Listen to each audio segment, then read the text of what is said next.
It's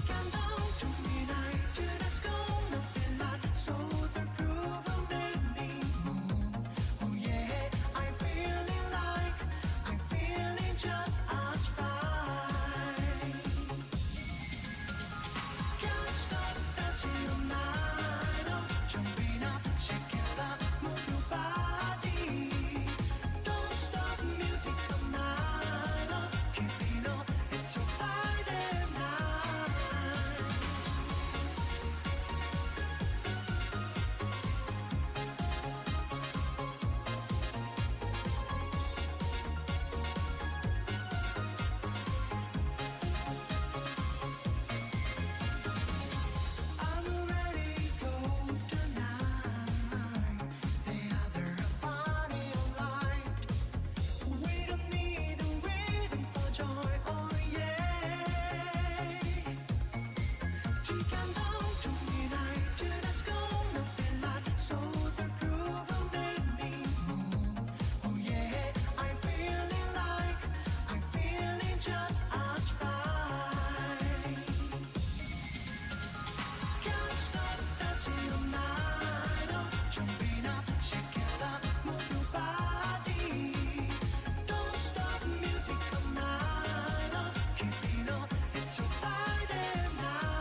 That's the wrong starting soon screen. Hello. I am here. And, I'm thinking maybe choosing Grand Blue might have been a mistake because no one's fucking showing up! Alright. We don't have to play Grand Blue, that's fine. Let me just turn music on at least. I don't know what we're gonna do. It's been a real bad week for turnout today. It's been a real bad week for stream turnout. Nobody showed up yesterday. Not looking like people are showing up today.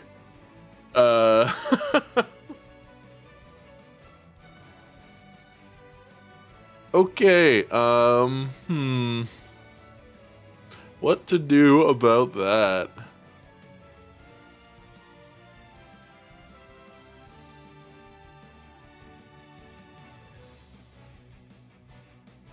What happened? I don't know. I think maybe I'm just... people are busy or people just aren't showing up. It might be quitting time. Like, just in general. I'm old news! It's over! Career has ended. 2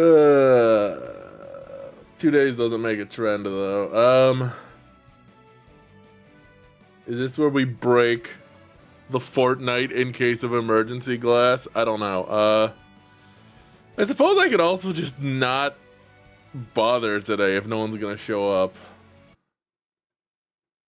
I wish you wouldn't do that, game.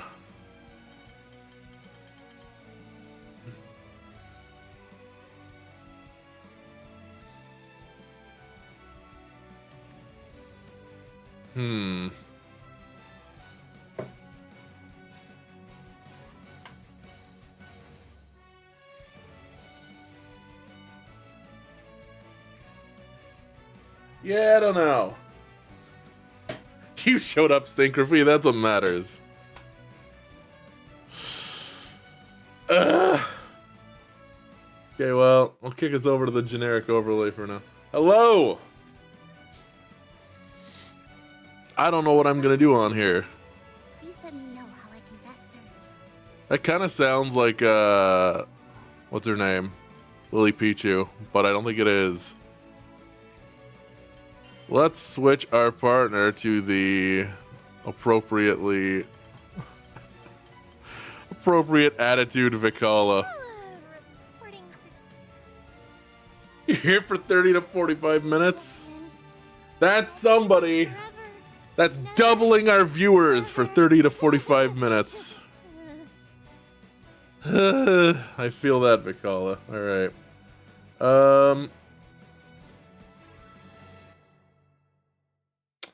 Yeah, I don't know. These ain't numbers to sustain Grand Blue. Yeah. Yesterday was probably one of the worst streams I've had in a long time in terms of turnout. I blame it on it being a really, really boring part of Dawn Trail.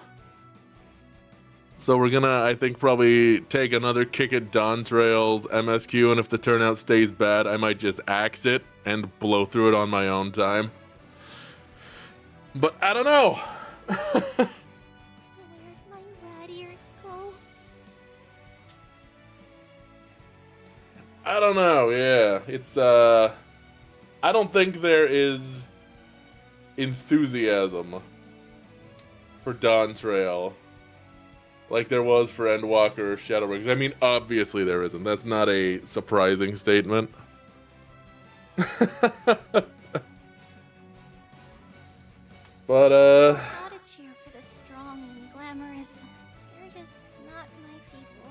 Dawn Trail's an MSQ you wouldn't want to do again, as a personal opinion. Well, doing it on Samga, I can say that I've found it kind of boring so far. There are things that happen in it that I forgot about, but they didn't come as, like, surprises? Like, pleasant surprises. You're just like, oh yeah, this happened. Are you sure you want me cheering you on? I don't know, Vikala. Boy, you got a lot to say.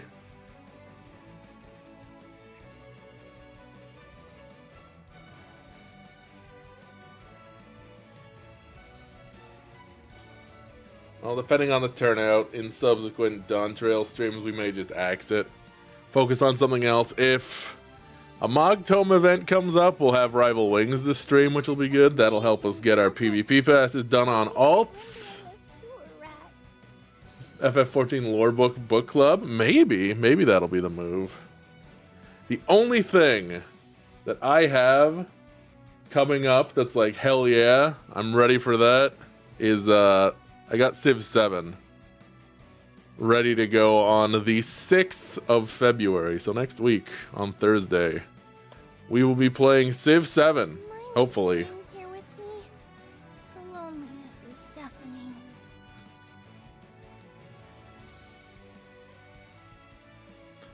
The color's got a lot to say.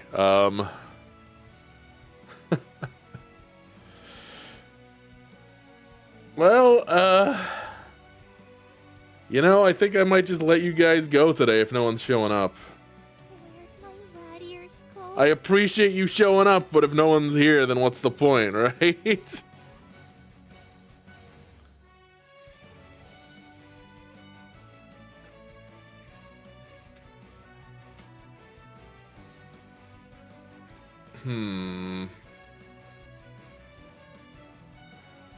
Yeah, a lot of plans kind of fell into disarray this week. Or this week, this like month for streaming. Because I was going to stream Freedom Wars, and then Freedom Wars wound up being a bit of a mess. And then I played Freedom Wars on my own time, and I was like, oh yeah. This is a hunting game from the era when Monster Hunter was still kind of inaccessible. So, by modern standards, yeesh.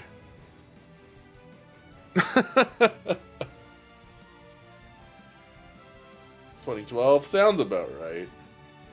The Vita was still a thing, so. This game has amazing It's graphics. Why waste it rendering a sewer rat? well, that's a new one. Yeah, 3rd gen of Monhun. Back when I think Monster Hunter didn't have continuous areas. So you had to had the little sub areas you always had to run between. And having continuous areas as a hunting game was a draw. Yeah, didn't happen until World. And then World like really did it. Relax. You're just here to be a supportive friend. I think I'm gonna be sick. Well, let me just switch to this real quick. We're getting out of here, Grand Blue. There's no time for you today.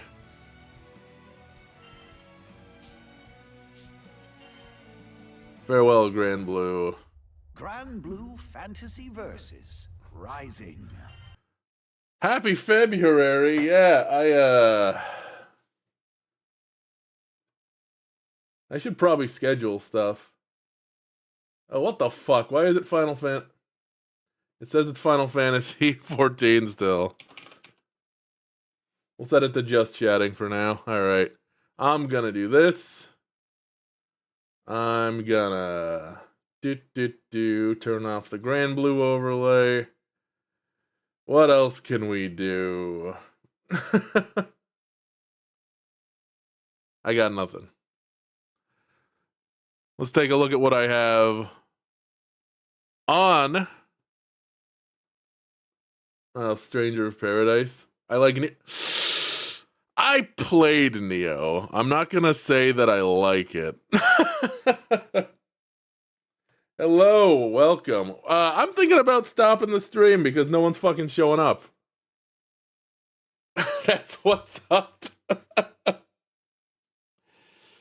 Decided to do Grand Blue today, and like 2 people showed up. So I think maybe Grand Blue was a mistake.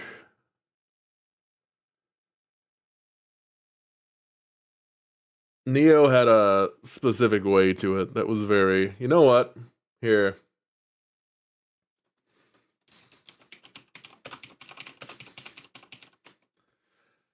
Today's stream is going to be Friday Night Nothing.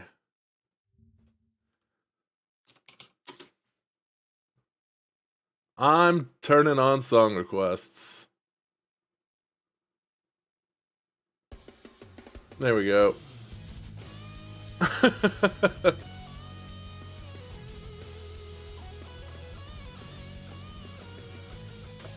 Yeah,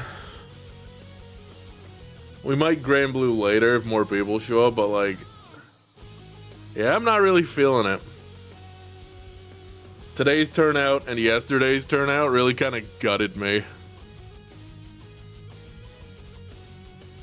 I'm willing to blame yesterday on being a really boring part of the MSQ, though.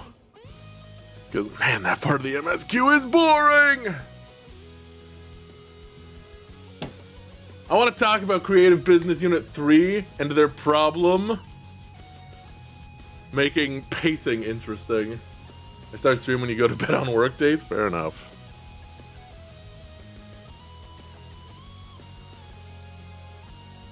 They've had some real problems with pacing in their last two big releases. I think 16 has some pretty bad pacing. And I think Dawn Trail had some pretty bad pacing. CBU 3 feels real stagnant in their development process. Yeah, they feel like they're really rigid, I want to say, in how they like do things. Like, this is how it's done. This is our process. This is how it's gonna be. They need to take the Fitness Gram Pacer test. They do.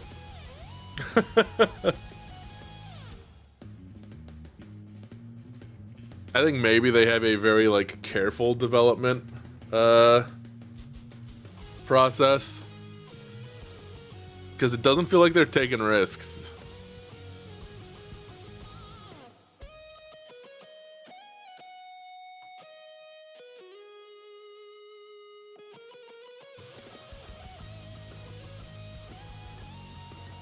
I didn't talk much about 16 after I played it, but I will say now that we've had enough time, I kinda didn't like it. Like,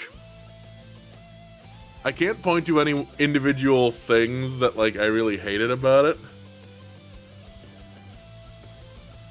Yeah, like I wanna like it. I think it wound up becoming a package that was less than the sum of its parts. Because a lot of things about it were individually good, but when you put it all together, it just kind of... like, the flavors cancel each other out, so you wind up with something that's, like, competently made, but kind of bland.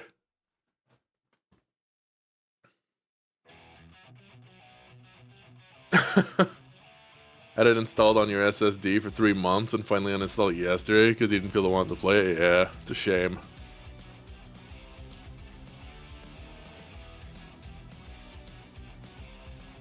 Like, I like the characters, but I feel like they're not enough by themselves. The game needs a bigger cast, maybe.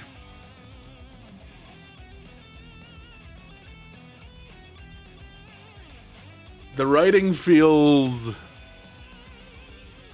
juvenile in a weird way.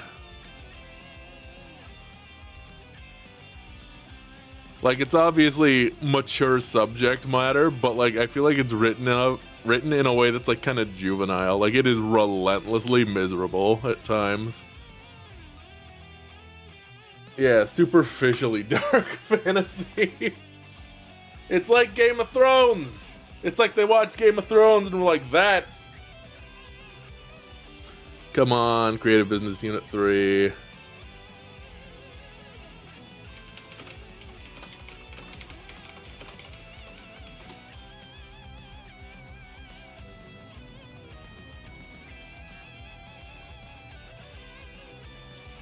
Yeah, the concept and premise were interesting, but they struggled with their execution. I feel like they designed Valisthea like how they designed Aetheris, where like there's a lot more going on with the world than we get to see. It's like they made the world and then like stapled a story into it, which is why they're like the Harpocrates stuff and all the lore was like such a main selling point, almost.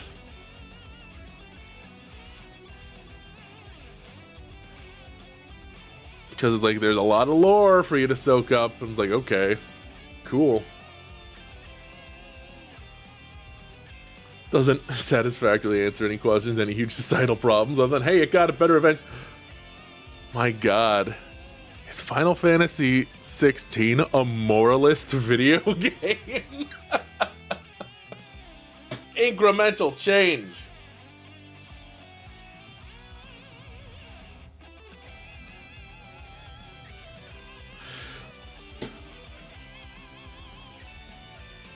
Like, I can understand why they did certain things, like the area in Sanbreque leading up to the first Mother Crystal. The people there are, like, relentlessly shitty. And I assumed they decided that was a thing because they didn't want you to feel bad for upending people's lives. I did not play Metaphor. I should play Metaphor. Maybe I'll play Metaphor. That's gonna be a big game to play. It's really good. That's what I heard. I heard it kind of punks out at the end in a way that is very like the Persona team does this sort of thing. Like how Persona 5 kind of cowered it out of making any sort of statement at the end.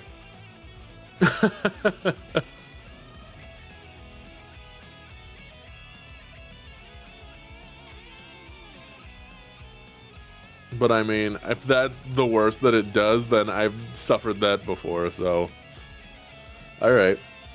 I played the demo, and I will say, the demo, just, like, the beginning of the game, immediately just jumping into your face with classism, racism! It's like, okay. Alright. You're making a world that's kind of chunky. It's got, like, teeth to it. There's something here.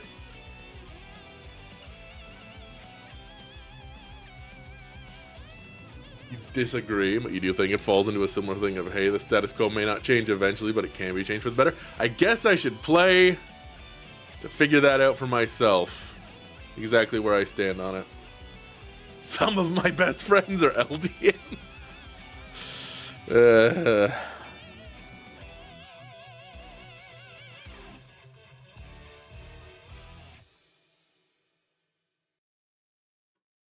I also kind of wonder if there was a bit of,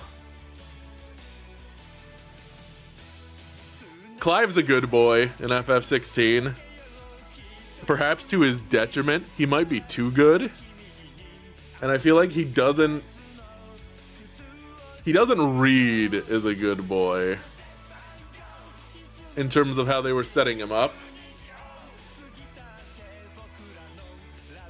Metaphors, classism, and racism used to illustrate a point about societal fear, whereas 16 just kind of exists without saying anything. Alright, I got another problem with Final Fantasy 16 and talking to Porp about it, since she's going through the game now. So the branded people who can use magic are basically treated as subhuman, but maybe I'm forgetting, but there's like no method of control to exert over the branded other than the fact that they have a mark on their face that marks them as they can use magic. So how are you controlling a class of people who are objectively better at fighting than you? I think the control is that they're wildly outnumbered. I guess it's not clearly explained. I feel like all you need is like, yeah, the brand is a spell that has a device that basically anyone holding it can go, ha, you have a piercing migraine and can't function. Just like a shock collar installed on your face, basically.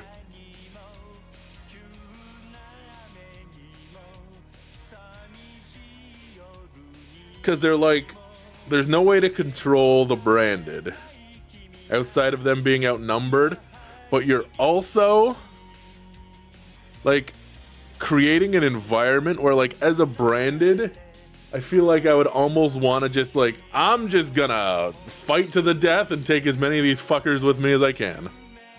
Because I'm gonna die horribly anyways.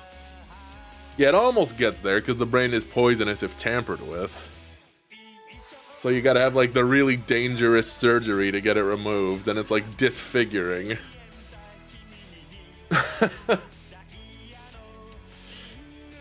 But I don't know. It feels half-baked. There should be a method of control.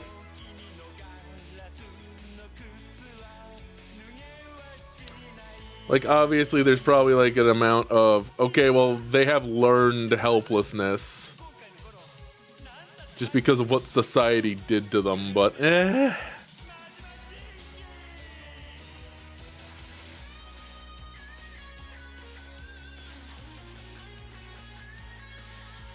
I don't like having to make assumptions, you know?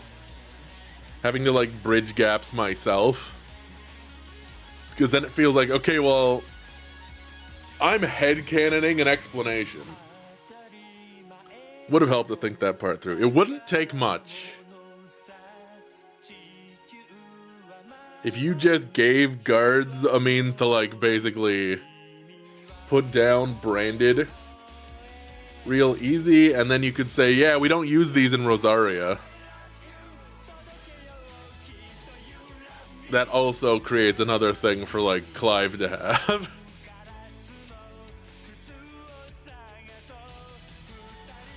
Like, metaphors endings more successful in illustrating that idealism can still meaningfully change the world around you, whereas P5 is like, hey, if you want to change the world, start with yourself. Yeah, I think P5 may have also had a bit of a problem in that it exists in contemporary Japan. And I don't know if they wanted to rock the boat too much, critiquing their own, like, society. Even though maybe they should have. Japan is, of course, by no means a perfect society. Not that any of us are. Which is why it shouldn't matter if you criticize it. Because, like, what country on earth is perfect? Probably a Scandinavian country. But regardless.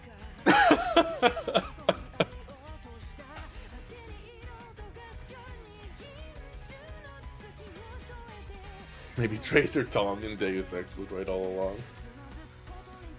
I'm not super familiar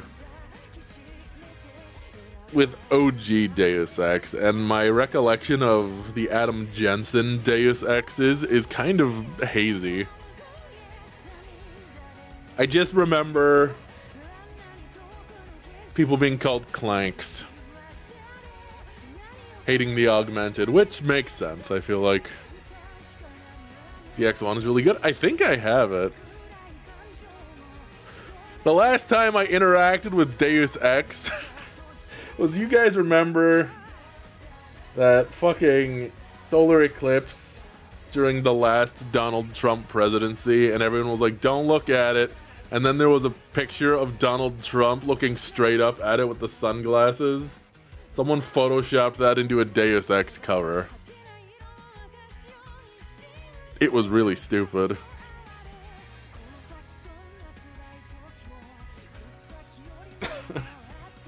Yeah, I've got Deus Ex on here. Game of the Year edition. Man.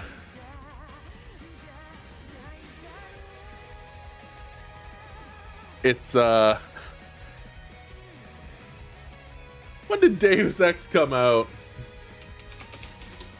It's got real, The Matrix is popular vibes.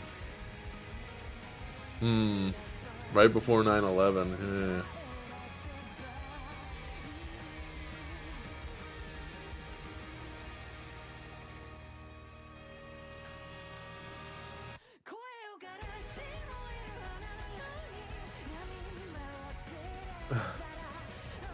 Deus Ex is 2052.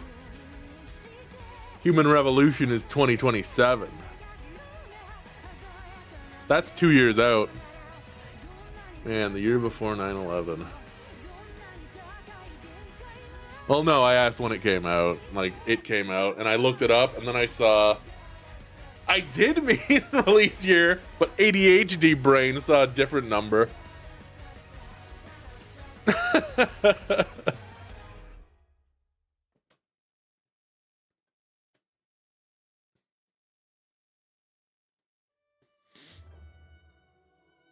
Next season of Freeren's in the works. I'm excited for that. ADHD brain strikes again.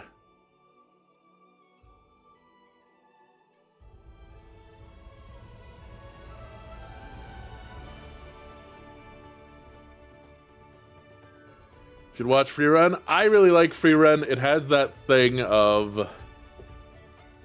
It's a setting that like really sticks to its guns. I watched it subbed, but I don't really have a preference. The one thing I will say about the dub is they gave Freeren like a much deeper voice than I would have expected, because she's got like a woman's voice. I think you're probably good either way.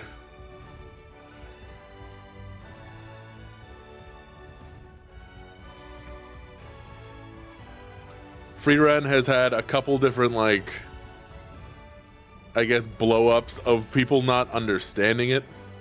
Like, they have demons that are very, like, specifically written. And the controversy, in quotations, was people saying, this anime is racist because of this and this.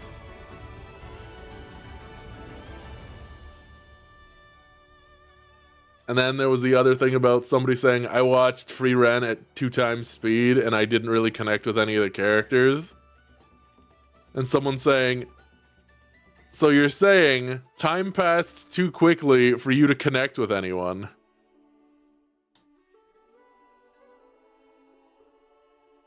Almost like that's the whole fucking reason Freeren's doing anything in this anime.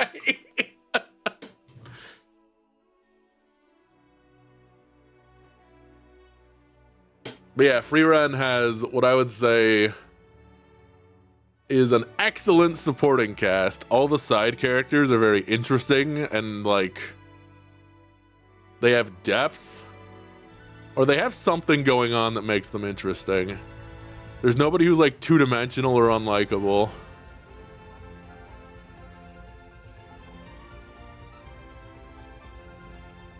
Characters who I think in lesser anime you'd expect to be kind of just like two-dimensional bad guys, like have stuff going on and they're like sympathetic, and then characters who are not sympathetic are interesting.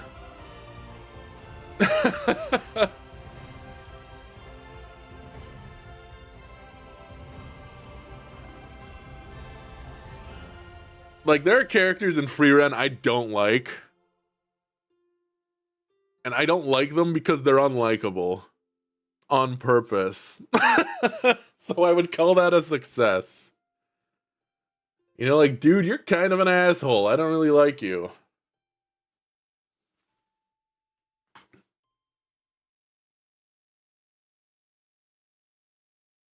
And then other characters go, dude, you're kind of an asshole. People don't really like you. And it's like, thank you. The writer understood the assignment. They got it in one.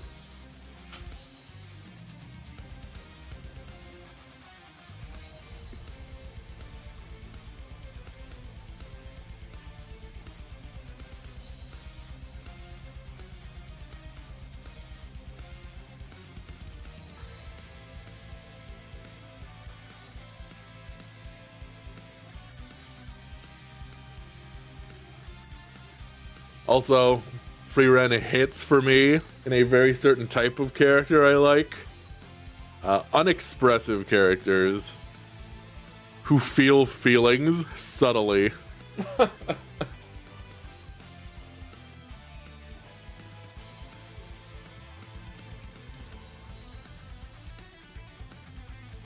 Yeah, I saw that. Thanks for linking that. Maybe we'll check out Deus Ex sometime. Yeah, it's one of them old games, and there's a lot going on under the hood, so I imagine it probably just flies apart as you play it if you're not careful. I'm looking at my Steam list. And we got stuff.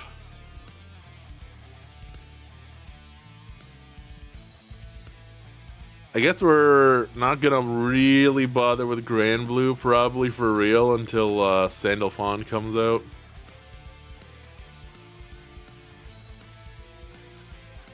Watch Pat's 2 hours stream of him troubleshooting Deus Ex, only for him to be like, "No, it's not right." That sounds right for Pat. That sounds incredibly Pat-like.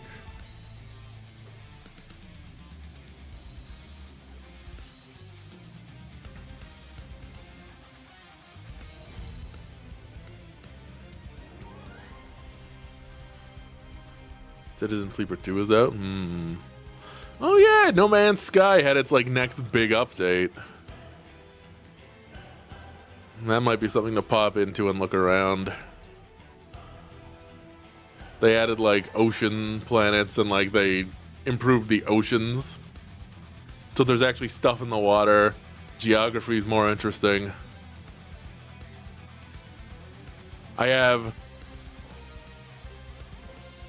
It's 3 40k games installed, but it's actually, one of them has 4 different versions, so that doesn't count. Oh no, I have 4 40k versions. I have Gladius, which is the 4X. Dawn of War, which is the RTS. Darktide, and Rogue Trader. Yeah, we can make the Cola super deep borehole. We probably could now, but it probably wouldn't be as interesting. Really should play No Man's Sky. It's always kind of fun to go back and see what they've added and changed. There's a lot more video game there, that's for sure.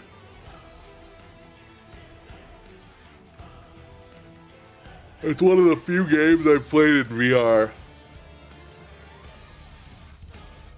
Yeah, I think I've similarly not played it in a while. I don't think it's quite been 4 years, but also, depending on what you count as playing the game, I'm not sure I would say I've actually played it recently. I've popped into it and looked around.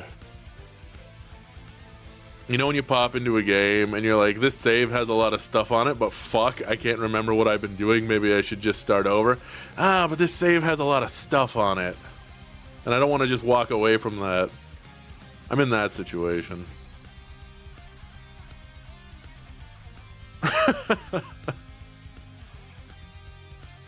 But maybe I should just start a new game. You beat up many robot bases, yeah.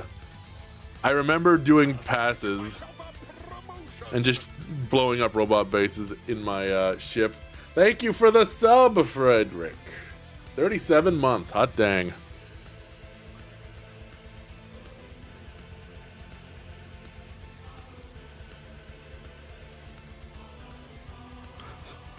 What the hell's wrong with me? I looked at Disco Elysium and thought I should play that on stream.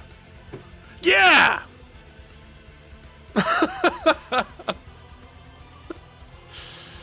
3 years. Man, we've been at this for a while. I did play it on stream.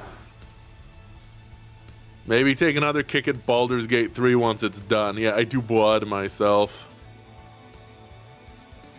We could take another kick at Baldur's Gate 3 once it's done. Is there anything in the sale I was eyeing? Let's take a look.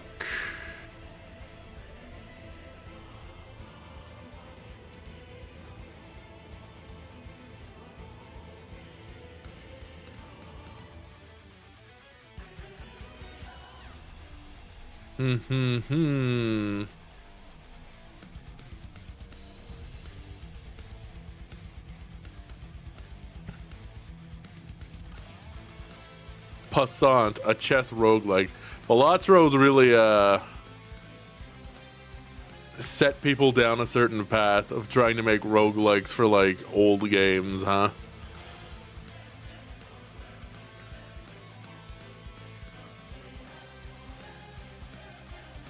Uh,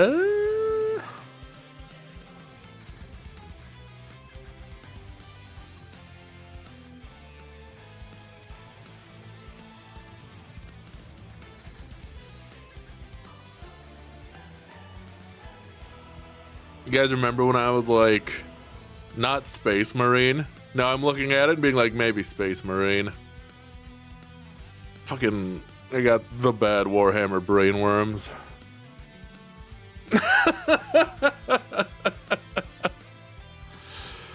Ugh.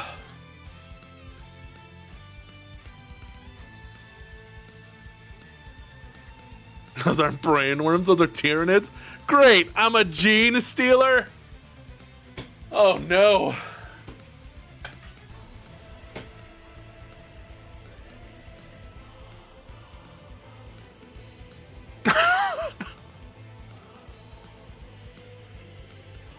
I think Rogue Trader brainworms are at least more interesting than Space Marine brainworms. Yeah. Yeah.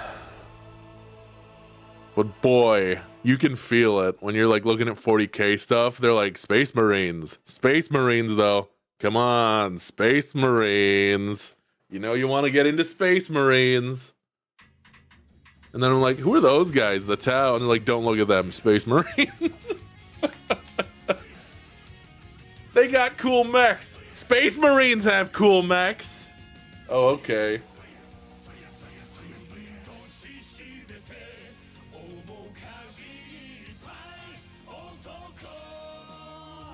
The baseline level of hostility I feel emanating off of the 40K community just at being interested in the Tau.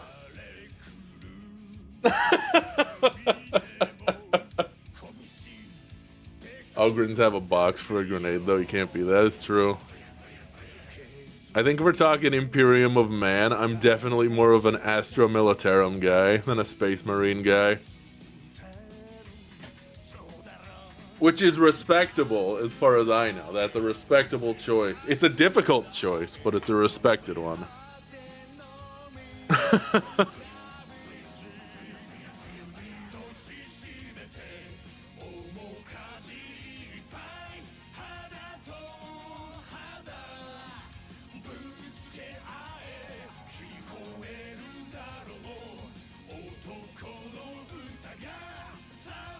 There's a bunch of Fate Samurai Remnant DLC that I haven't played. There's Citizen Sleeper. Man, if Metaphor gets cheaper, definitely consider it. It's kind of new though, so I'm not expecting it to get cheaper. There's a bunch of Sims stuff that came out. I guess they're having their anniversary, which makes sense. Yell Dead Cell. Man, that takes me back. I used to play Metal Gear Solid 2 every summer when I was in high school.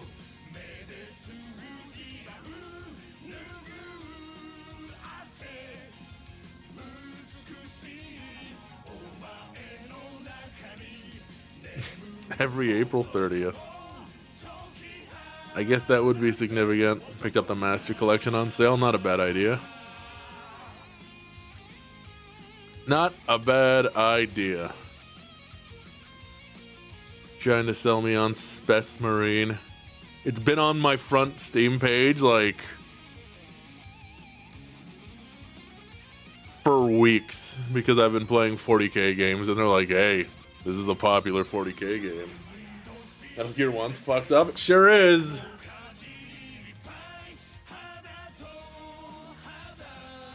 One of my favorite things about the old Metal Gear games is how it's just art from Terminator for like Snake. You feel asleep. Classic. It's a classic. We don't talk about Snake's Revenge though. That was such an interesting era of yeah.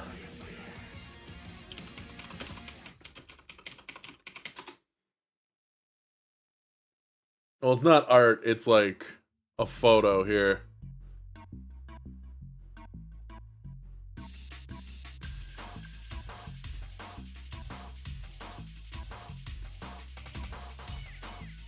Yeah, it's...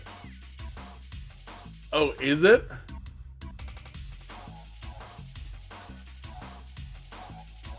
He didn't? Okay, yeah. So this is what it is. It's Kyle Reese. The art was... It was not provided for Metal Gear, I don't think. It was like a picture that was heavily referenced. Because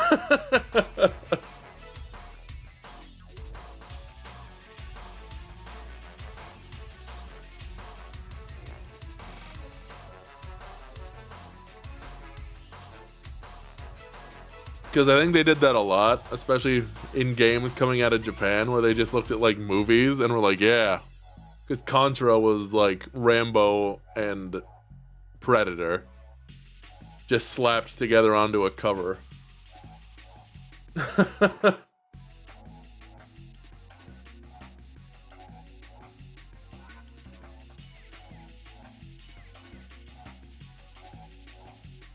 Yeah, Kojima loves movies.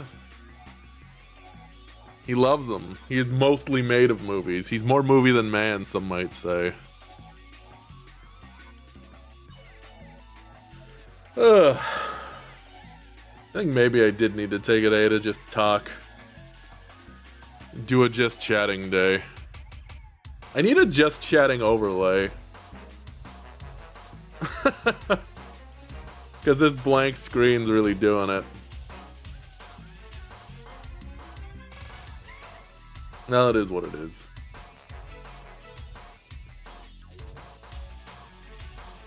Let's look at the overlays I have. We got the Phasmo starting soon. The Phasmo gameplay. FF14 starting soon. The Guilty Gear overlay from way back in the day. The OG starting scroon. Starting scroon. All the BRBs. Something I haven't used in a while. Ah, the Phasmo starting soon. Which we've already looked at. I got rid of a bunch of stuff. Man, okay.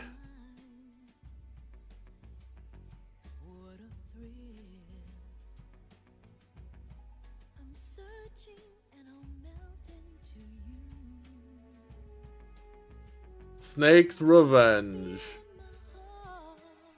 That was like the era of insane sequels for video games, because people didn't know how to make sequels for video games yet. You had Zelda 2 trying to be Castlevania. You had Castlevania 2 trying to do its weird thing. You know? Remember Jeff Gerstmann reading the back of Snake's Revenge years ago, and it never left you. Are you commando enough to handle this cockamamie scheme? Coach wanted me to know that, and you quote, I'm a good boy who's doing a good job. Well, thanks, I appreciate it. I'm trying. I'm dying. I'm dying over here.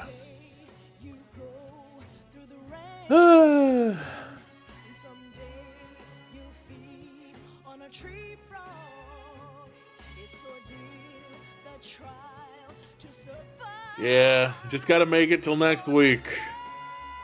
And then I can play Civ 7 on stream. And 3 hours will just zip right by. Ghost Babel. I also played Metal Gear Acid once upon a time. Your folks got an air fryer? My folks got an air fryer.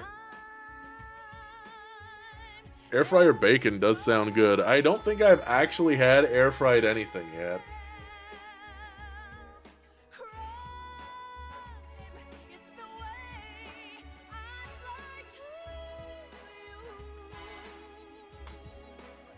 Air fryers are no longer rare tech.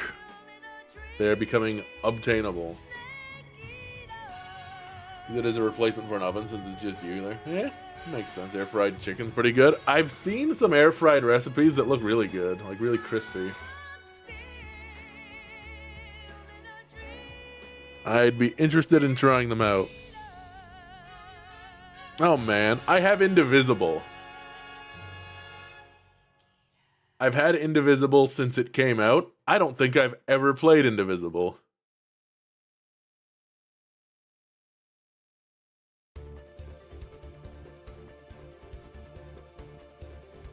It came out, I was like, hell yeah, Kinuko, and I bought it. And then I don't know if I played it.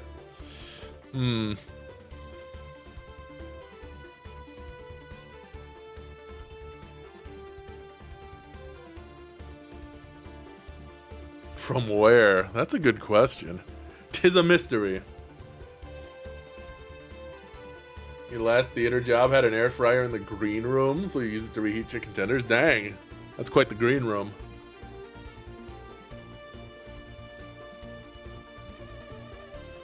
Let's see. The only Assassin's Creed I have, Black Flag. Correct answer. Ace Combat 7. Anno Mutation M. That was like one of the first games I streamed. Didn't I? Yeah. Age of Wonders 4. Ark. Meh. Baldur's Gate. Enhanced Edition. Baldur's Gate 3. The Banner Saga. Battleblock Theater. Battlefleet Gothic Armada 2. Bioshock Infinite.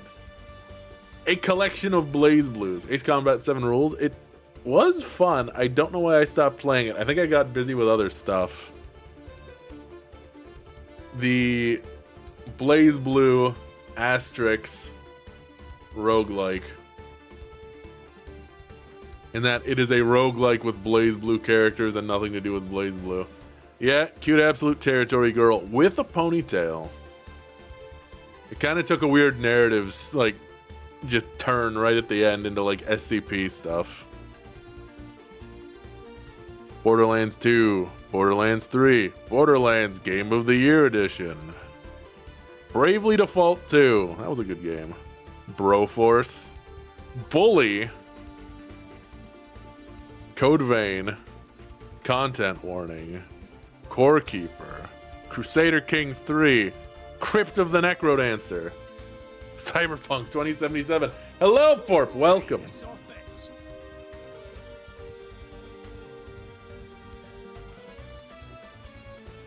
Good to see ya. Daemon Ex Machina. Should play more of that. Although, do you really need Daemon Ex Machina in a world where Armored Core 6 exists?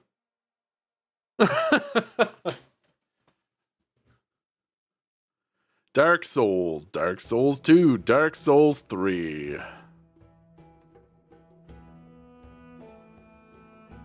How many hours? 35 hours into Dark Souls, which makes sense. I played most of that on console. 83 hours in Dark Souls 2, 96 hours in Dark Souls 3.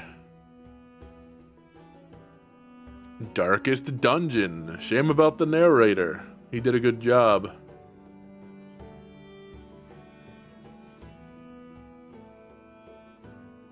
Can I put on some Subway Surfers? The music videos? Sorry, hold on. I guess I could try to find something to put on. Let's see. When in doubt, slideshow it out.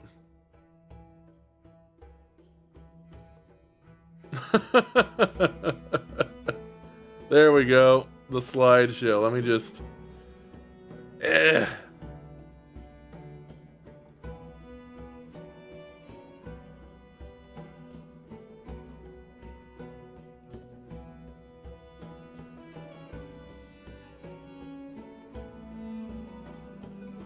Let me just get that in there. Okay. Sure. Man, we'll just put it in. Okay.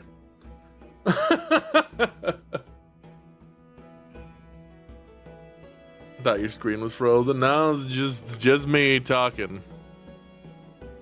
Dead Cells. Where I learned that my love of roguelike and my dislike of Metroidvania tend to skew more towards my dislike of Metroidvania. Which is a shame! Yep, I'm just in the dark with a chair. Here.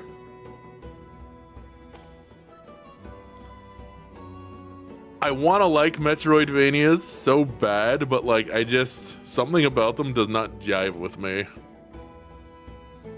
Doesn't help that they like mangle my hands. Just Shinji sitting in the chair as a podcast. I should take that screenshot in FF14. Also, I should schedule my February. I kind of wish that Blue Sky had a scheduling option. Fei Fong Wong in the chair. Dead Island. Dead Space 2. Dead Space. Deadlock. I played 21 minutes of Deadlock.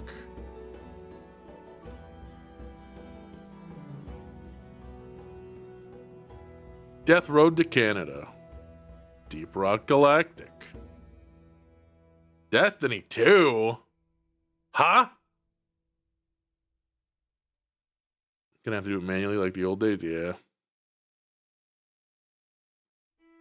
Deus Ex, Mankind Divided, Devil May Cry 4, Devil May Cry 5, Devil May Cry HD Collection, Disco Elysium, Divinity Original Sin 2, Divinity Original Sin Enhanced Edition, DMC Devil May Cry, Dome Keeper, Don't Starve Together, Dragon Age 2. This is a really old version of Dragon Age 2. Dragon Quest Builders 2, Dragon's Dogma, Dark Arisen, Morrowind, Oblivion, Skyrim, Elite Dangerous, Endless Legend, Endless Space 2. I played a little Endless Legend since Endless Legend 2 got announced, and I gotta say, having played the Warhammer 40k 4X game and Endless Legend, those games really live or die on their UI. And I cannot understate how good the UI in Civ is. Oh boy!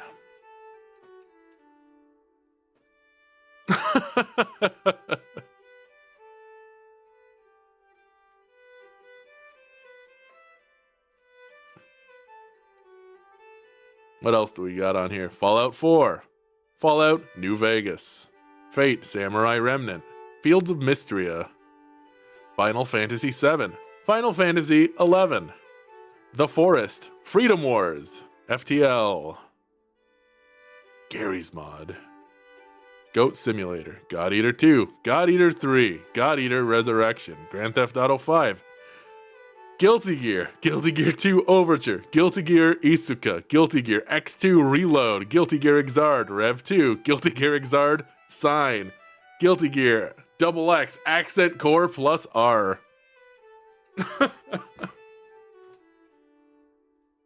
From back when we ran through every Guilty Gear game.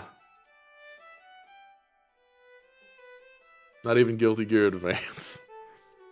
I used to emulate a bunch of the Guilty Gear games on our computers at school and used to play them during computer lab. Because I finished the entire semester's work in the first week.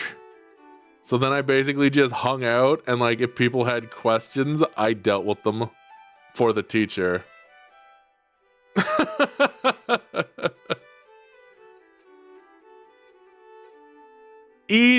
Easy breezy.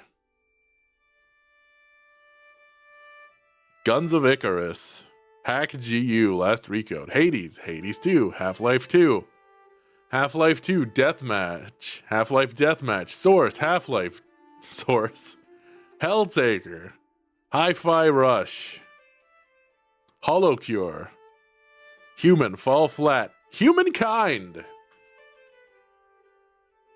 How do we feel about Humankind?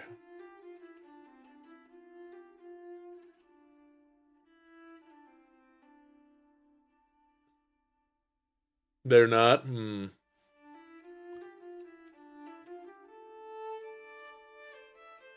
I mean, obviously, there are a lot of things that Humankind did right, because a lot of the things that Humankind did have been rolled into Civ 7.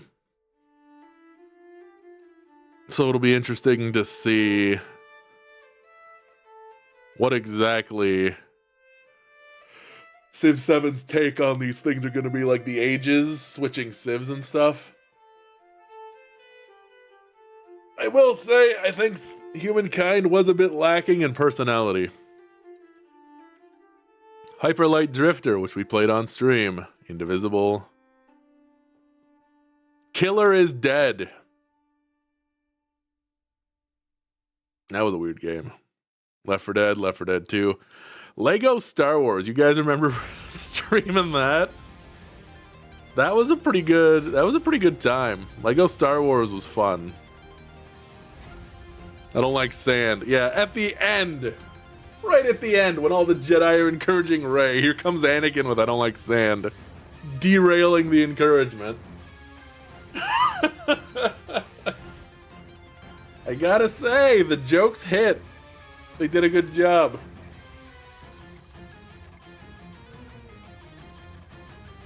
Yeah, it is. I would call it the way to experience the new trilogy. Lethal Company.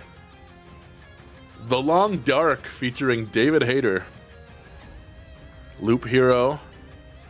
Lords of Magic Special Edition.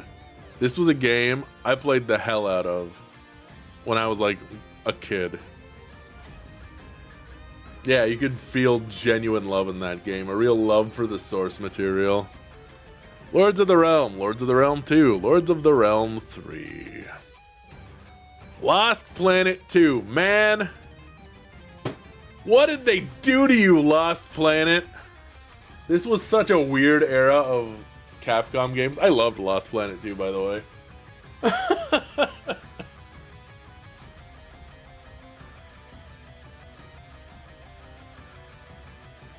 Another Capcom franchise that'll never live again. Marvel Rivals, Mass Effect, Metal Gear Rising, Monster Hunter Rise. Oh, Monster Hunter Stories. I have the demo on here. I should get the full version of the game sometime. That might be the move.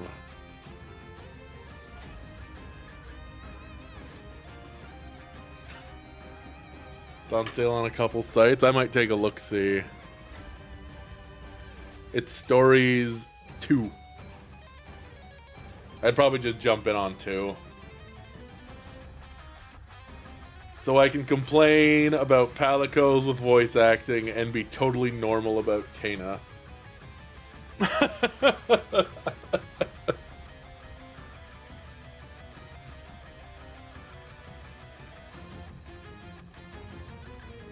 I've got multiverses on here. Hoo boy.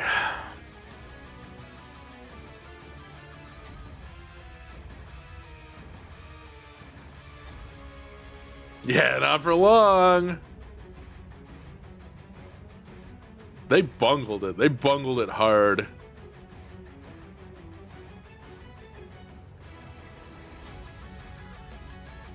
Also, this Gilgamesh theme is great. Final Fantasy VII knocked it out of the park with Gilgamesh. Kena has a great design. She sure does.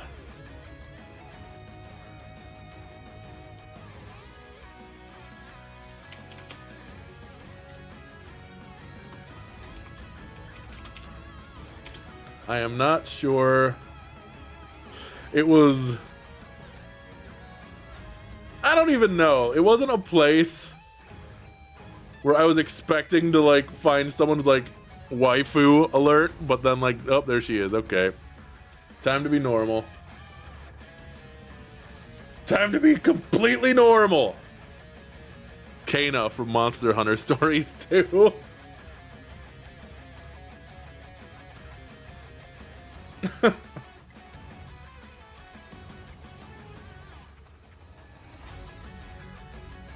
Should have put Kana on the waifu tier list. Yeah, I gotta sort through that husbando list. Cause we gotta cut out a bunch of the like live action guys. Cause I'm the one who's gotta curate that list and put together the tier list, right? And one of the things is like, okay, maybe we don't need everyone who's ever served on the Starship Enterprise.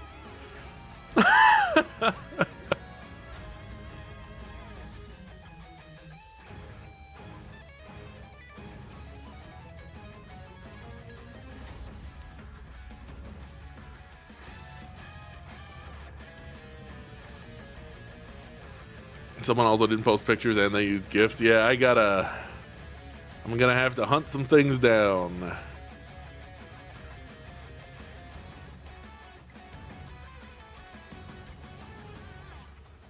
Yeah, I'm not too worried about being able to do this. There are some characters that are gonna require explanation, but honestly, the explanation sparks discussion.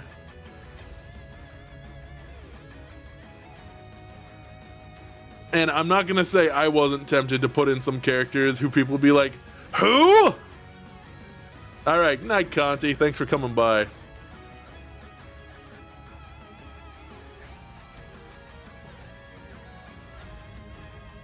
Like, does Porp really need to rate Commissar Caiaphas Kane, Hero of the Imperium?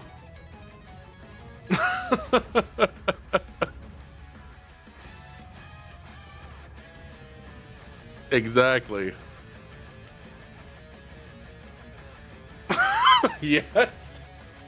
I'm too into Warhammer. It's my new fucking hyperfixation, I guess.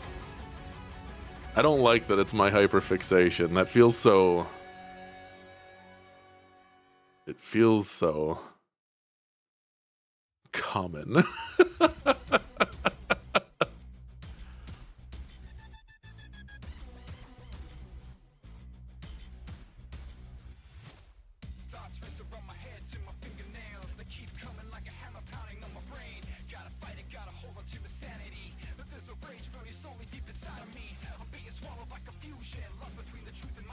Listen, I've got a really strong contrarian streak.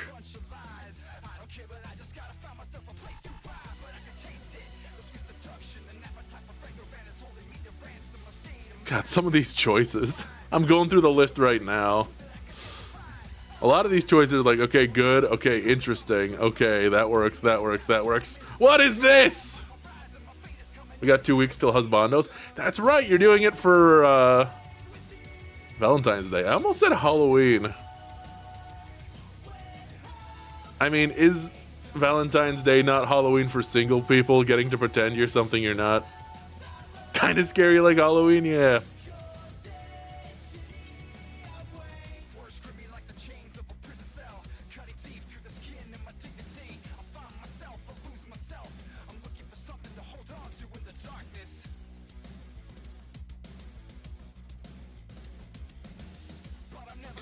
There's a bit of a...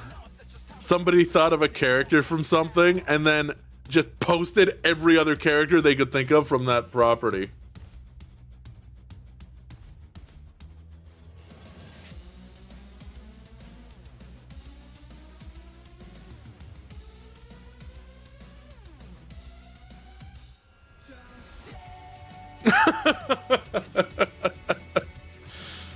Yeah. Yeah, we don't need the whole cast. Also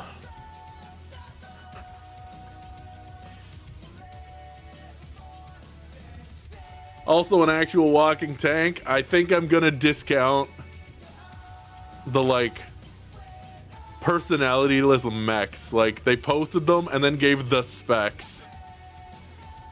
And I was like, come on.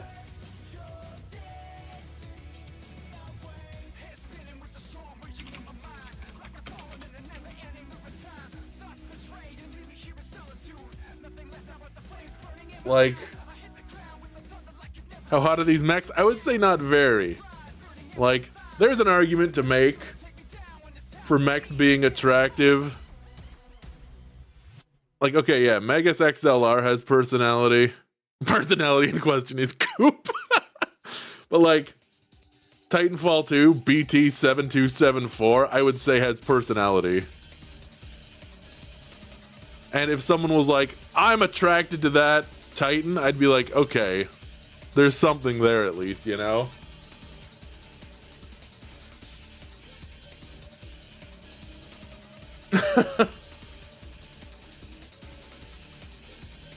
You're not robosexual? Well, that's the other thing, right? It's a big list, for sure.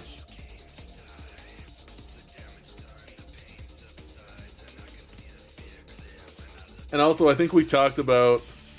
Because I was tempted to have two versions of the same character. I was tempted to have Mando and Mando without his helmet. Because I knew that Mando with his helmet on would be higher. Like, that's obvious. Every person I've seen thirsting over Mando has been helmet on.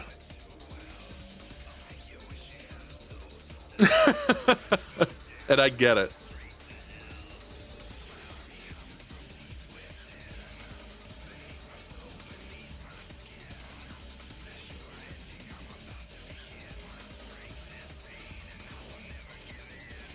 I think part of it too is also because Mando without helmet is Pedro Pascal. And like, Pedro Pascal's Pedro Pascal.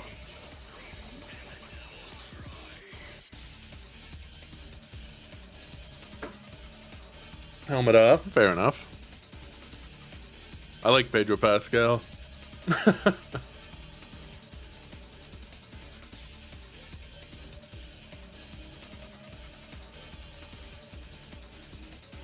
I will say, there is a certain sex appeal to characters who never show their faces, but Master Chief is the most sexless character in that genre of character.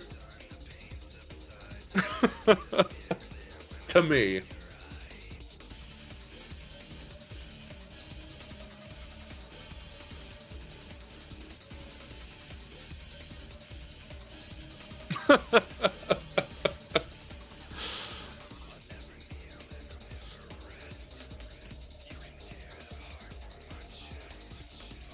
I don't think I've ever seen the Paramount show. I think part of it for me is Master Chief has a real, like, generic army man design. He's even army green. Don't? Okay. I think my parents watched it. I forget what they thought of it. They had no context for, like, Halo. It was just like a sci-fi series to them. Master Chief is like a toddler in armor. He even pee-pees and poo-poos in his armor.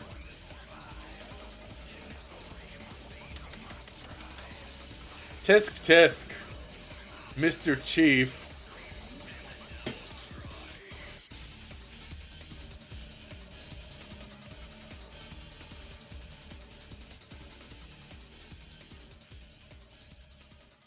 Oh, yeah. I have Wonderful 101. Maybe that'll be something to play on stream.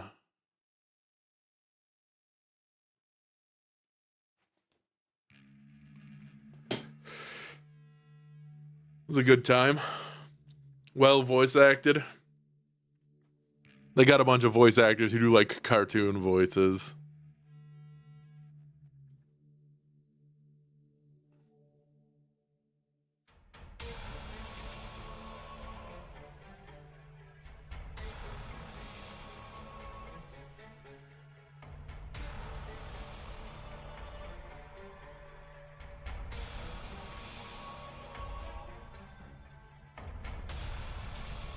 The Witcher, The Witcher 2, Wizard with a Gun,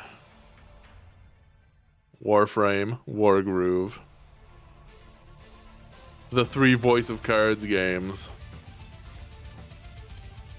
Vampire the Masquerade. Valkyria Chronicles.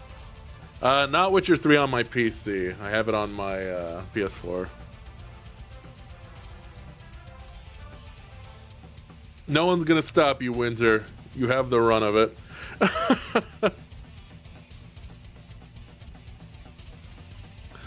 Valkyria Chronicles. It's kind of funny because this is the beginning.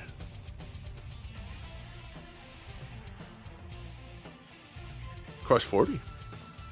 And watching Selvaria just become like more insanely sexed up as the series went on.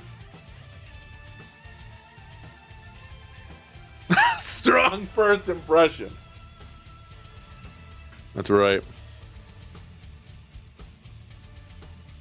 Time for Subhuman again? Oh no. We got Valheim, V Rising, Undertale, Two Worlds 2, Tokiden, Totally Accurate Battle Simulator, Total War, Warhammer 2, Total War, Shogun 2, Titanfall 2, Tiny Tina's Wonderlands. I think we streamed that really briefly. Team Fortress 2, Tape to Tape. Tales from the Borderlands, which I think might be the best Borderlands thing to ever come out. Like, I think it was genuinely funny.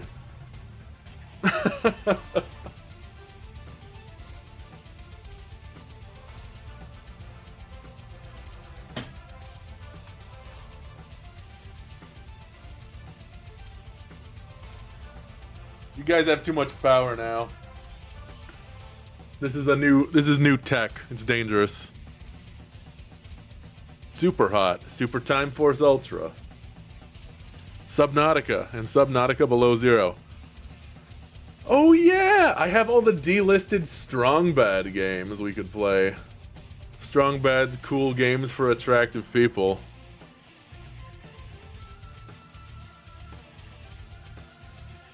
I think they're delisted. Are they? Maybe they're not.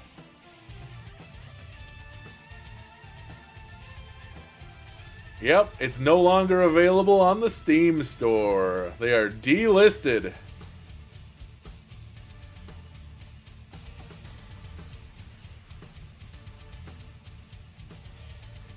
How about that? Yeah. I see you have them. The only friend I have who has played recently. Starstruck, Vagabond, Starfield. Oh boy.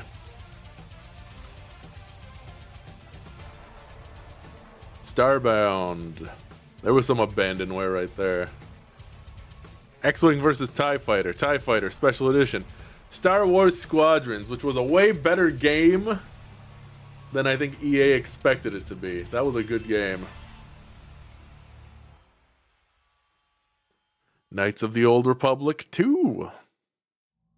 Jedi Knight 2. Dark Forces. Spore. Man.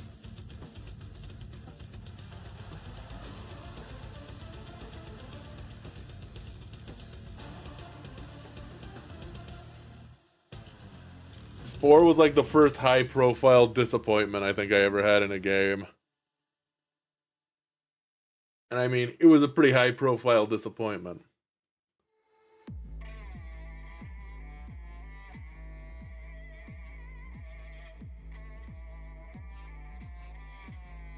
Skullgirls. Sins of a Solar Empire. Signalis. Signalis was good. You could really feel the Evangelion. And also it was very German. Ooh, Disposal Unit, Imperium Mix. Hell yeah.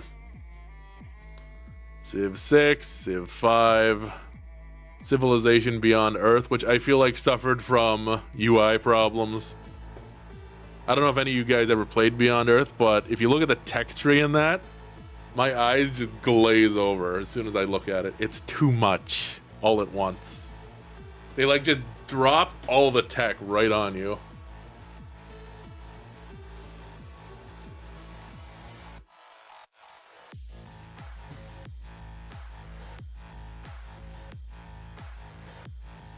I find that when it comes to tech trees and like 4X games, I prefer like a linear tech tree as opposed to like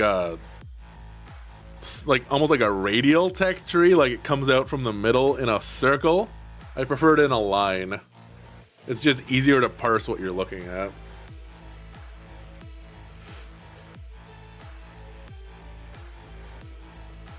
Things you don't really think about until you have to deal with them. Shantae. Shadows of Doubt. That was a pretty good game. Shadowrun Returns. All the Salmon Maxes. Those were fun. Saints Row the Third. Rogue Legacy. River City Girls 2.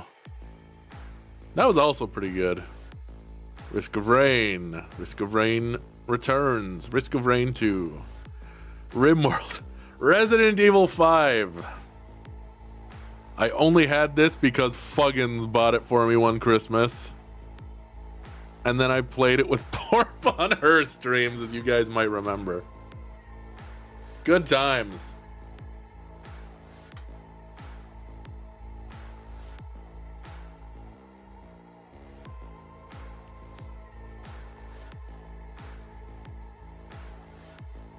You know, I'll take it. It was worth it. It was a fun time, and it was worth it for being able to headshot 3 lickers in a line with 1 magnum bullet.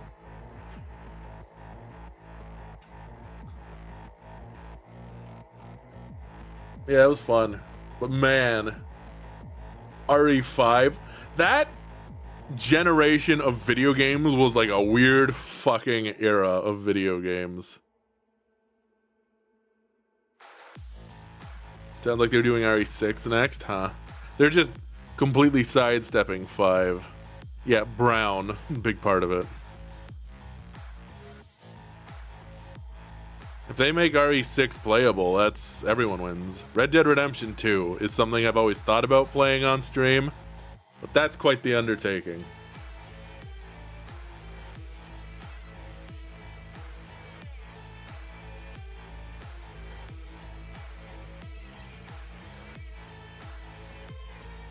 She did give you give me your message. And thank you for the message. It's encouraging. Gotta get around to playing some Portal 2. I guess we could. Out me as being bad at puzzles in front of everyone.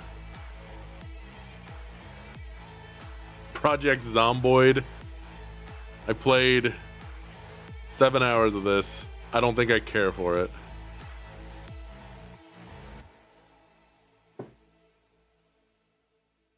Project Winter.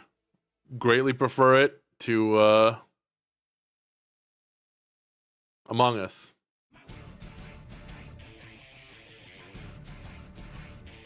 Portal 2, Portal. Poker Night at the Inventories 1 and 2. Planescape Torment.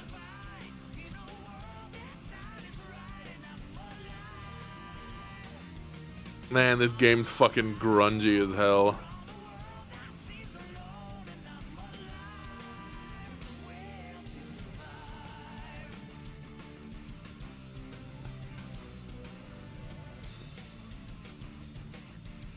But I mean, this was very much the era of Planescape. Planescape's whole look was really grungy. Just grime and rusted metal. Pizza Tower. Pillars of Eternity. Phantasy Star Online 2. Pathfinder. Wrath of the Righteous. Pathfinder. Kingmaker. Pal World. Overcooked 2. Couple of the Orcs Must Die games. Omega Strikers. Noita. Nobunaga's Ambition. Sphere of Influence. Nomansky. Neo 2. Nightmare Cart. And Neverwinter Nights and Neverwinter Nights 2. It's not a huge library. But it is what it is.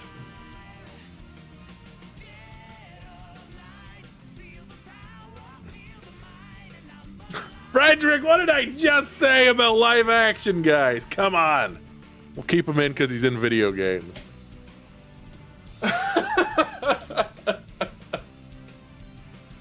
Turn and look at the husbando list.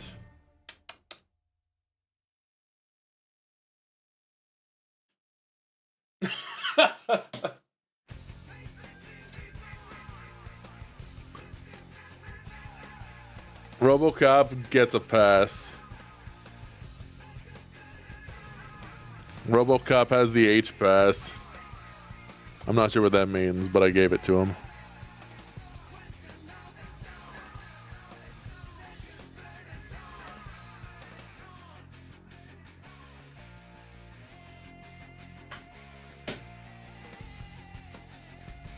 This guy a 7. Grand Blue Fantasy Relink. Grand Blue Fantasy Versus. Guilty Gear Strive. Helldivers 2. Phasmophobia.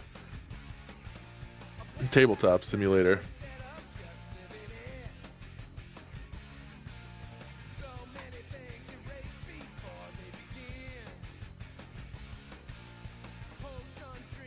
Disgaea 7 was pretty alright. Disgaea has been competently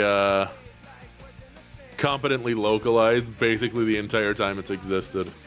And that hasn't changed.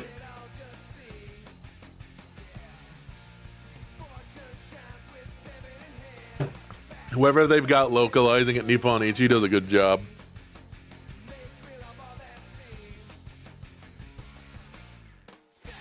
Well voice acted, well localized. Some of those line reads were excellent.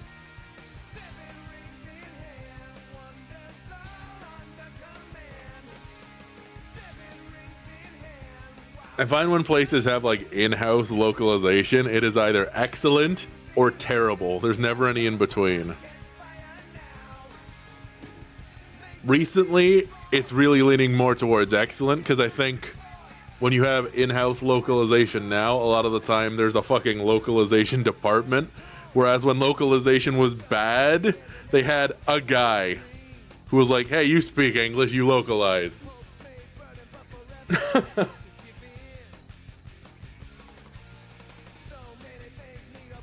Because, like, Square Enix has a pretty good localization department. Like, I'm thinking even, like, the FF15 localization was quite good. FF7R's localization is excellent. Like, excellent! The fact that I heard someone exclaim, eat a dick, in FF7R, was like, wow! Just like us for real!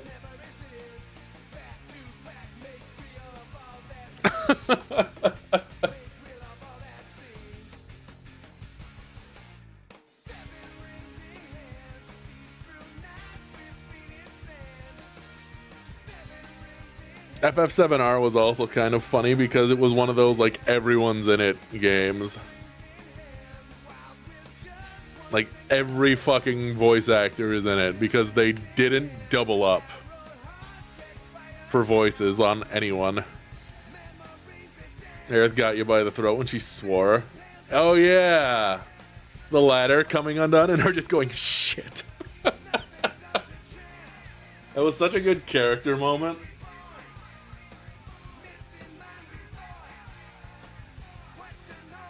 They characterized Aerith so well. Like, genuinely very charming and lovable. Like, right away. Yeah, what a good character. What great character writing. That party has so much goddamn chemistry. It was really interesting to me because it's a RPG party where the party has a ton of chemistry, but the person with the least chemistry with everyone is the main character, like, by design. And that, like, fits Cloud perfectly.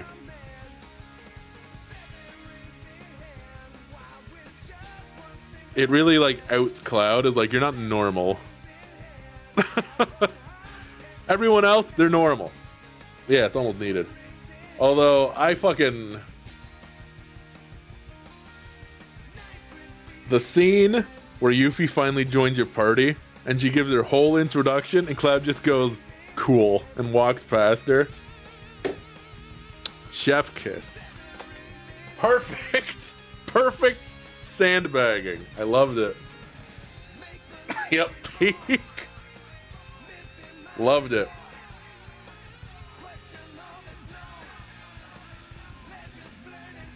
And I think maybe Final Fantasy 16 would have been easier to stomach if we weren't also getting the 7R writing.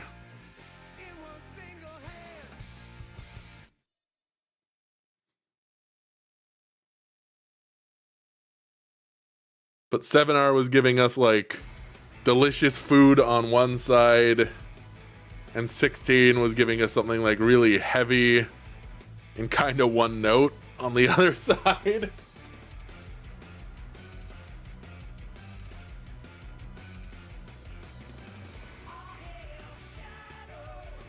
Shadow?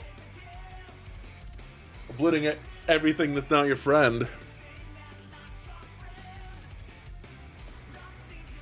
Especially thinking about how much 7R loved its characters and 16 loved Clive. Yeah.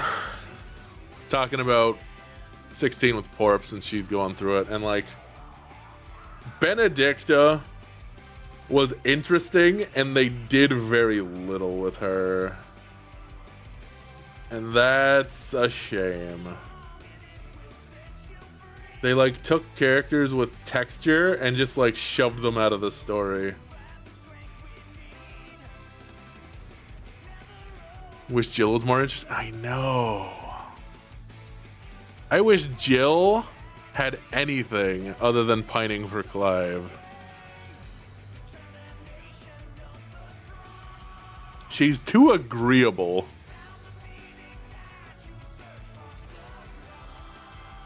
I think is my problem. Jill's very agreeable. Too agreeable.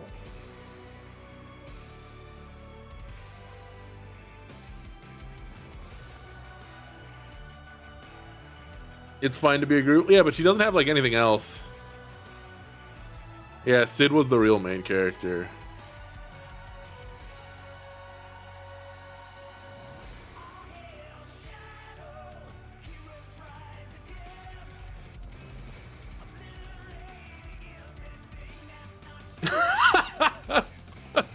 Winter's being very agreeable. Game only cares about Clive and Sid, and everyone else just has nothing. No shade to Gav, but Gav being like a main character is like,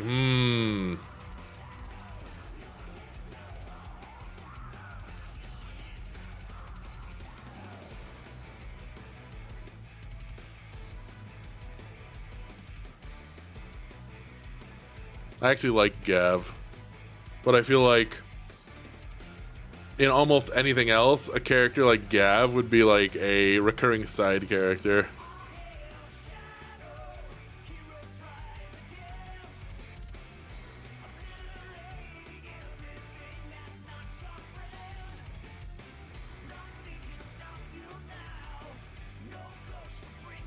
Sid was excellent. Sid was super well acted, super well written.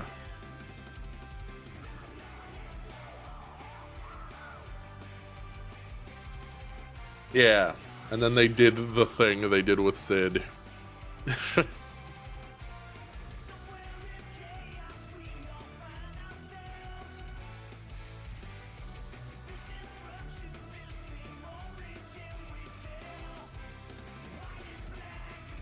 Yeah, you're almost at the point where you're gonna meet Clive's uncle.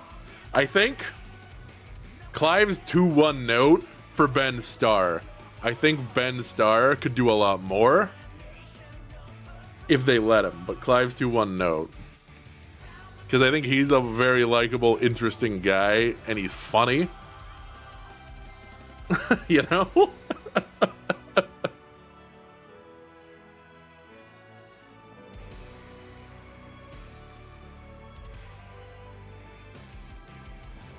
Expedition 34 game will be interesting. That is such a strange game stylistically. Yes, but he's the shield of Rosaria, yes. And he talks mostly like this for the game. I have to avenge Joshua. He's a very serious good boy. But he could have more. The storytelling in 16 feels very focused, but at the same time, very unfocused. Ben-Star would kill it if he got in as like a Baldur's Gate 3 character. Yeah. Like, no problem.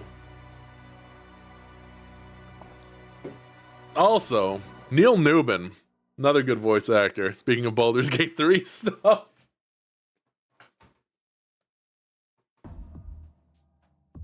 Oh man, we're finally getting to Disposal Unit now. I really like this track. But like, I barely get to hear it when I play Darktide, because where it plays, the fights are over so fast!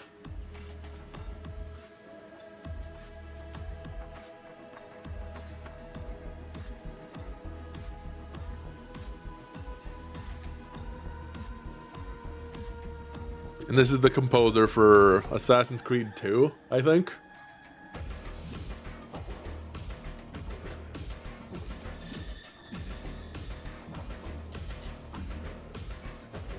I mostly play a veteran in Darktide. I play a commissar. I'm a support veteran, so I basically play a commissar. I've got the hat and everything. The hat, the chainsword, you know.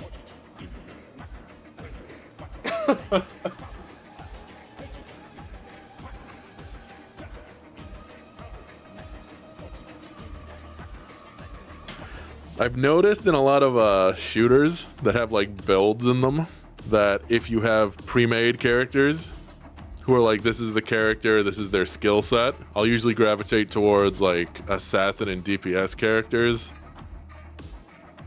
And if I can build a character, I gravitate towards support.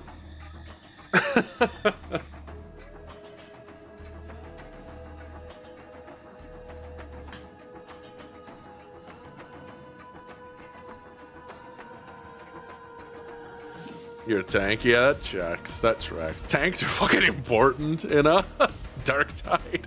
Ugh. Think you're the reverse? It's interesting. Yeah, my job in Darktide is I keep everyone's shields up and I point out enemies to kill and hand out buffs.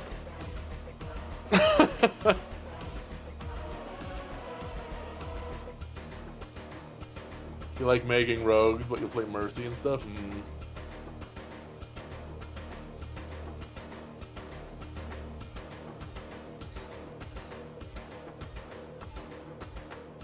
Max rank Cloak and Dagger.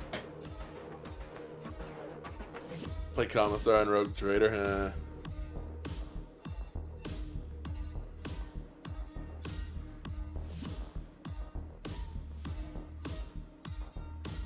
Never get to play the cool attack character.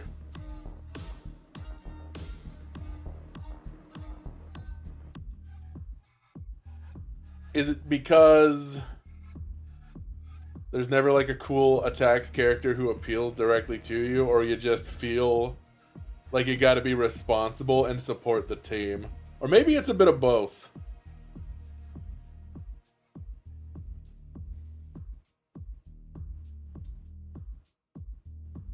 Yeah, I feel like you have to be responsible and support. Like, when I played Overwatch, I'd want to play Genji, but if I wanted to win, I'd play, like, Torbjorn. I was a fucking, like, vicious Torbjorn. Vicious!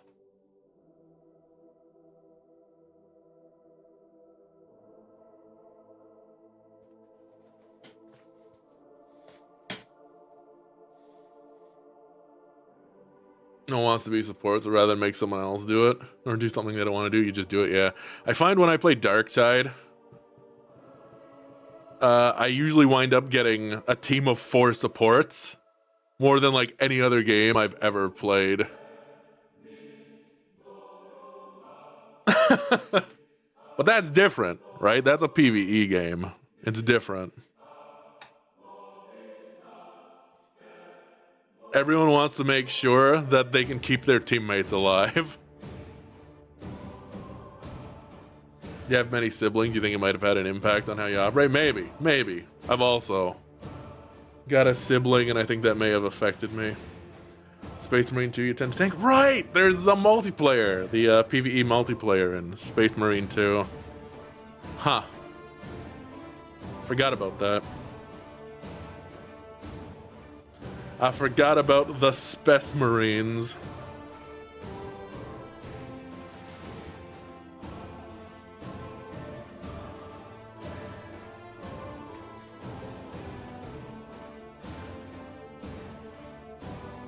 You know, if you can survive. Well, you know you can survive, but you can't count on the others to not fuck up, yeah.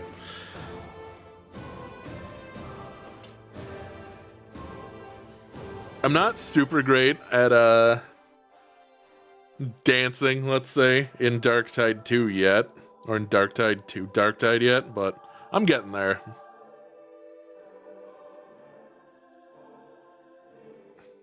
It's tough. And I saw people asking, how come we can't play as Space Marines in Darktide? Because it would go from Left 4 Dead to Dynasty Warriors. That's why.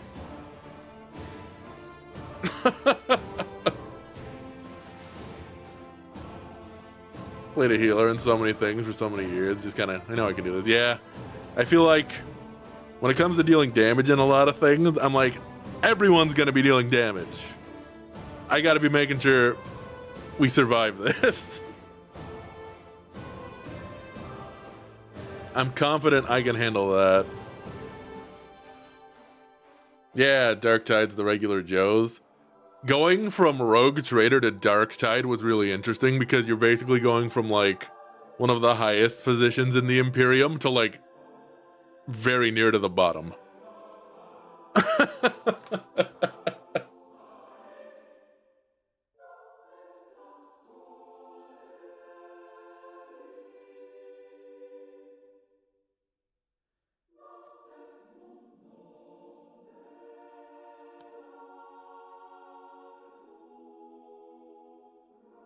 Like, the funniest thing for me in Rogue Trader is you are so fabulously wealthy, the game does not have currency.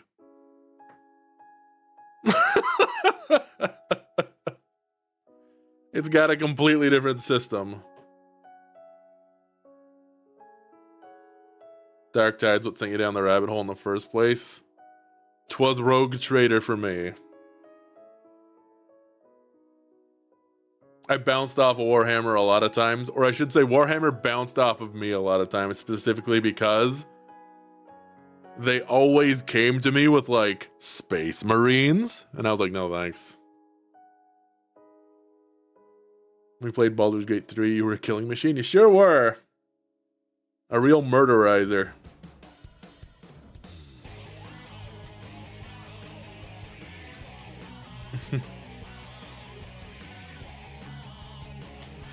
It jumping into the rafters. A real menace.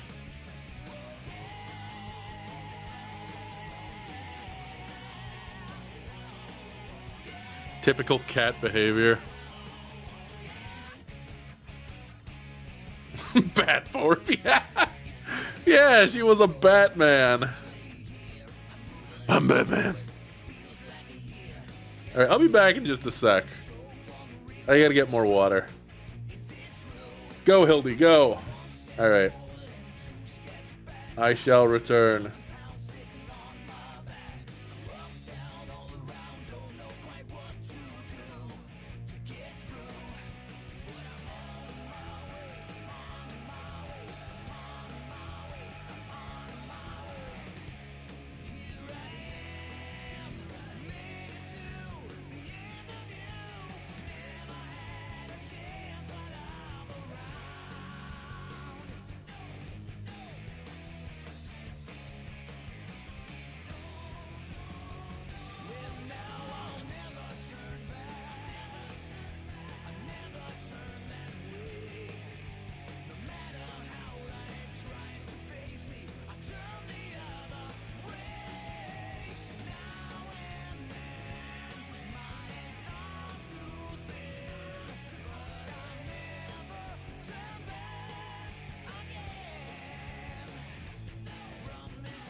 I have returned. Ha! Alright. Hey, it's Samga. Hey, it's Darius. Yeah, we gotta get back to Baldur's Gate 3 sometime, Porp. I don't know if they've got the update that adds the new archetypes yet. But the fact that they have officially supported Hexblade means it is definitely Samga time. Which works out because I don't think I'll be doing my next D&D campaign for real with Samga. Our campaign ended. The gang's back in Sigil. And I think Samga's gonna leave. She's never been. So when we got there, when the party got there, she looked around and was like, Sigil's a dump. Yeah, so long, Space Samga. Because, man, Sigil is such a dump.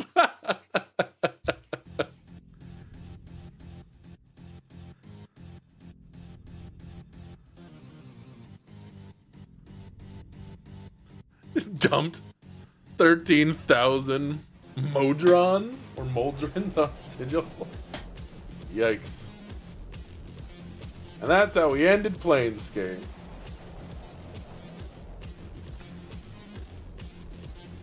It's like you get those YouTube channels that play like the Planet Simulator games. What happens if we dump 13,000 Modrons on Sigil? And then they like speed the game up. Oh, doing Strahd. Curse of Strahd. I've got Curse of Strahd. Strahd of Barovia. The classic.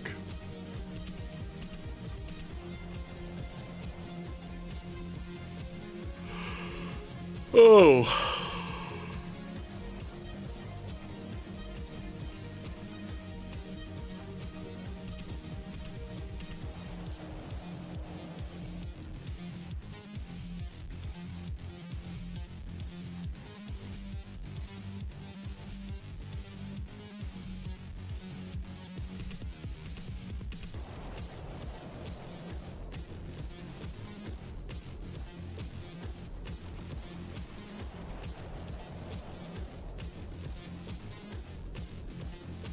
Your legally distinct blood hunter named Trish. Very good. Yeah, I think my next character for a campaign, I'm gonna be going back to my Kensei. Thanks for the gift sub, Winter. Yeah, does that clear it with the legal team?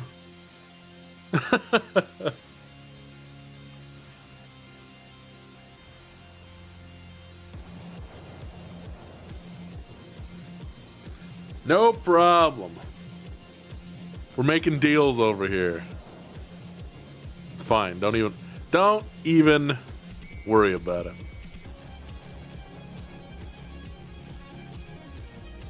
Justice loses again.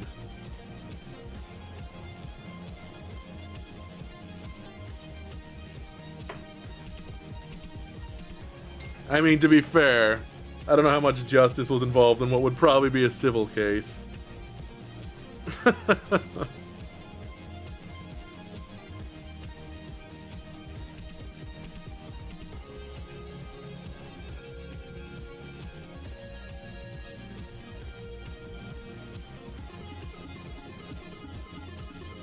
And in a settlement. The least exciting of all outcomes of legal proceedings. We're settling out of court. Oh, okay.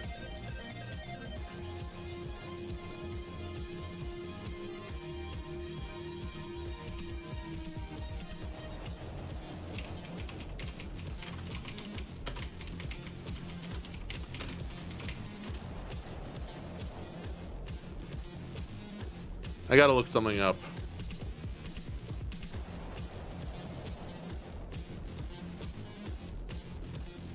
Looking up a voice actor for something. That's what I thought.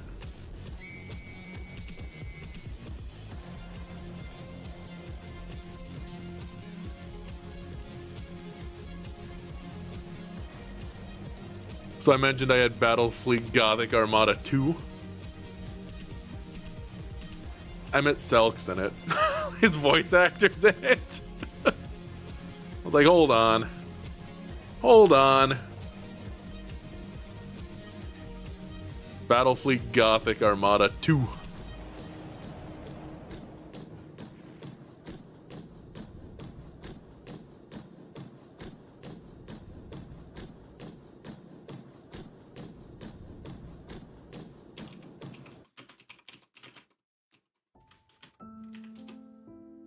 Is he selling washing machine there?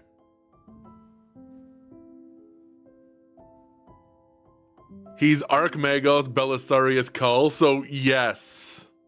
I guess he would. He'd be sanctifying and blessing washing machines.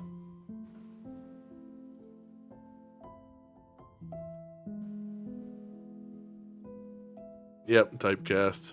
Okay, that's what I thought. Hien's voice actor is in it as well for the Tau. Because I heard the Tau talking and I was like, that sounds like Hien.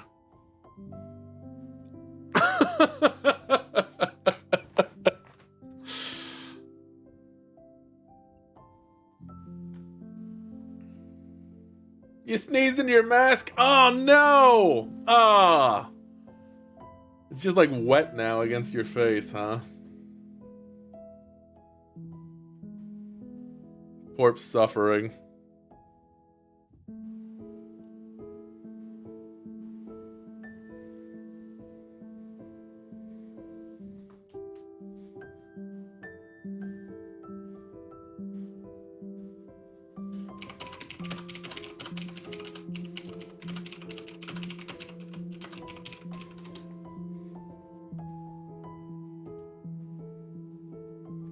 Yep, contaminated yourself. Man. Masks were kind of comfy, except for when I had facial hair, which was a lot of the time. Just getting like a wet beard. Eh.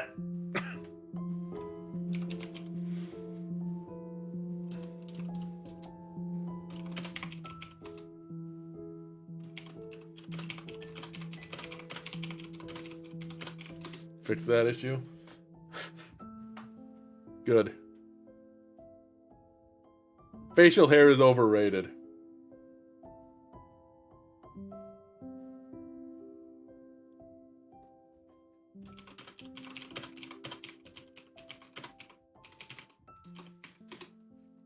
See how it is? Look. My facial hair is too strong. It's too strong! I get rid of it, it's back in a week. And I've got white people facial hair, so it is just like all kinds of colors. It's like red, it's blonde.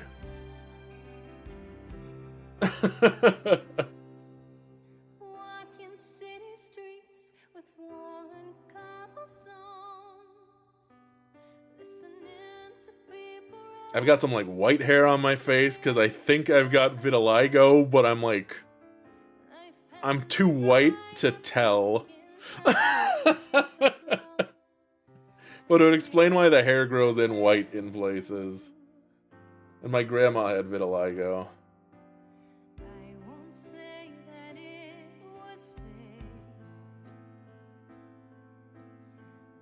Need to get a mask that doesn't sit on your ear because you've got an ear piercing there now. I will say, wearing a mask during like plane trips was nice because it like mitigated a lot of the dryness.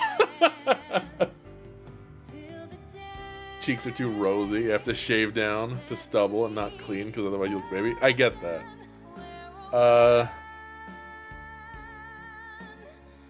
I'm reaching a weird phase where if I'm clean shaven, I start to look older. I find. If I have a beard, I look younger.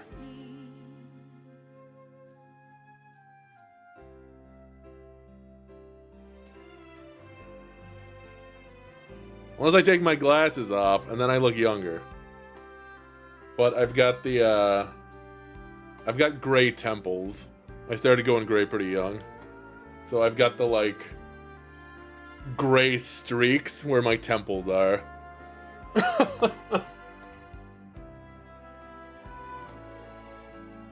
Yeah, a little salt and pepper.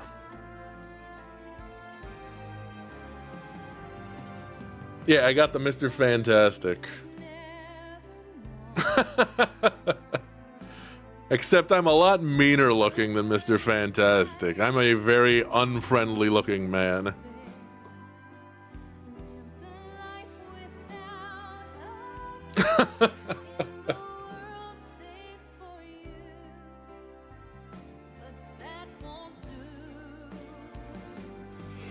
Mr. Meanie, that's right. I had a kid, like a little kid, basically call me something like that.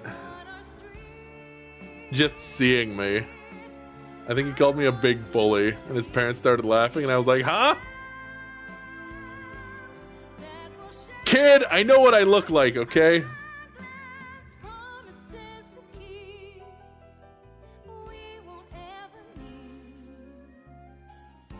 They apologize? No. I mean, there's a kid just being like, hey, you big bully. And I was like, huh? His parents laughed. And I was like, all right, kid, whatever. I should have started crying. You're the bully!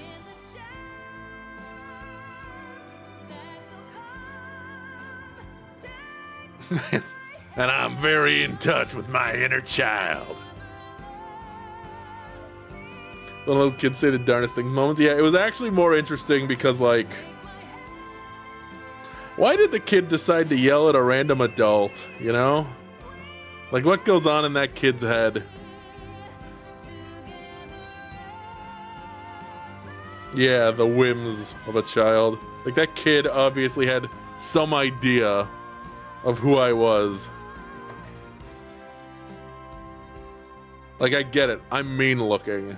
I have a very pronounced brow, very thick eyebrows, and when the light is shining overhead, my brow casts shadows over my eyes. So I look very sinister and unfriendly.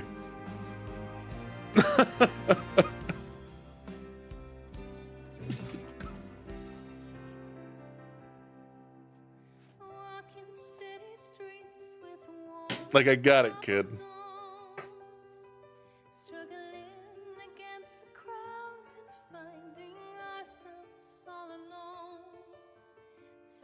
Yeah, my brow gives me Kubrick stare lighting.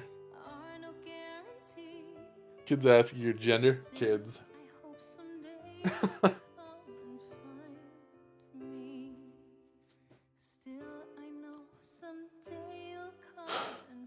Are we worried about the younger generation, or are the kids alright? I'm not sure. Kids will just accept anything you say. Kids don't have prejudice. It's fucking, like, installed into them by other people. Am I worried about what the older generation's doing to the younger generation? Yeah.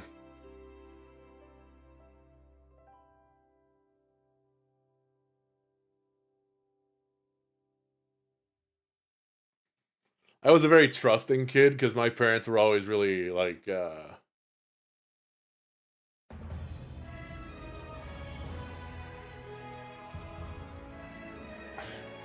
were very honest with me about everything, basically. Like, they never told me the stork delivered babies. They told me, like, yeah, a man and a woman make a baby together.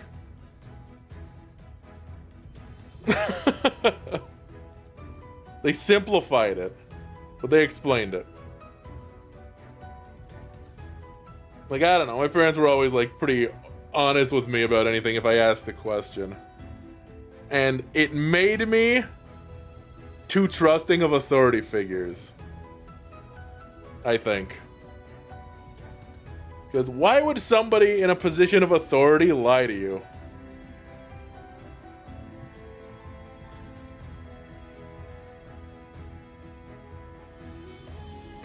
But this... Uh-oh. No, it's fine, Porp. It's fine. It's fine. Your parents weren't lying to you, Porp. It's fine. Does they get away with it? Yeah.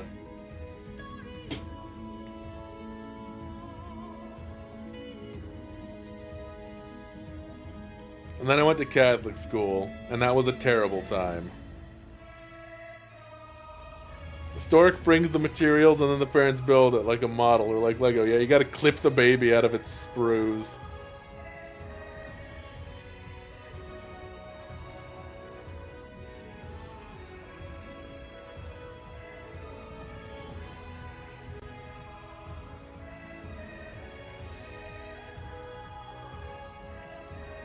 Remember what your parents told you about it, but you have younger siblings, so you knew your mom had been pregnant and it wasn't a stork? Yeah.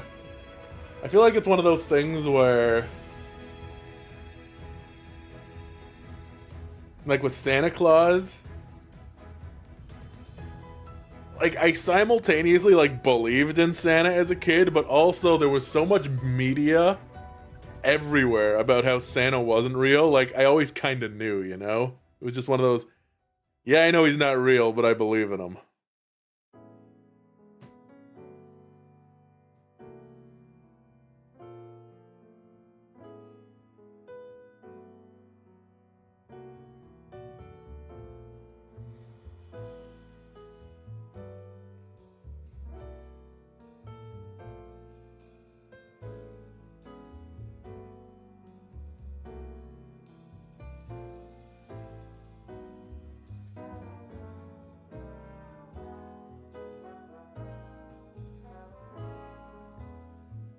Also, I mean, I went to Catholic school, so, like, I believed all that stuff for a while.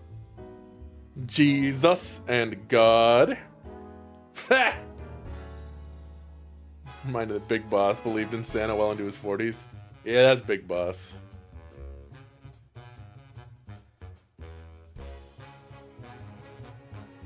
Yeah, keep that whimsy alive, boss.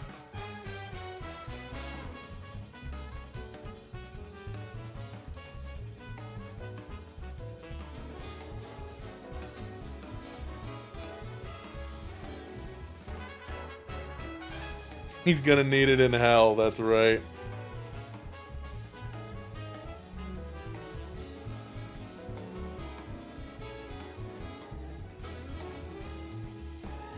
Learning that Santa wasn't real, what really caused him to become evil. He became Santa Claus, except he shows up at night and extracts the good boys and girls with a Fulton balloon, instead of leaving them presents. Funny people who've been in the Catholic Church since being a kid either turn into basic meh believers or full on out of the church, yeah.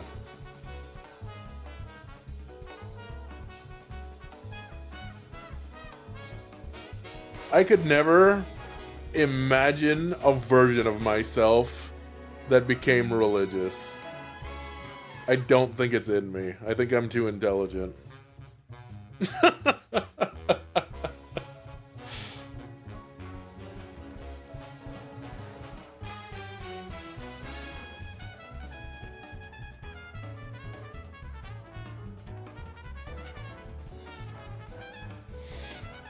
Even if you were religious, you could never trust the church after opening a history book once, yeah. Probably hate yourself more if you're actually religious. Yeah, and I think a lot of people who are religious do, and they turn that hate out. And just lash out at other people instead.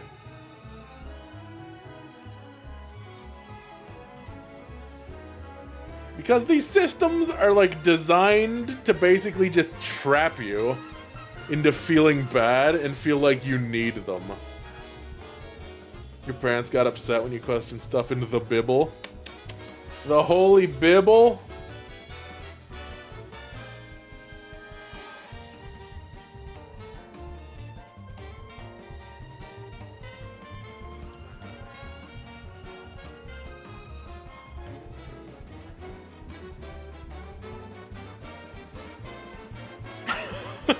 Too many plot holes for you to not be like, man, some shady shit's going on.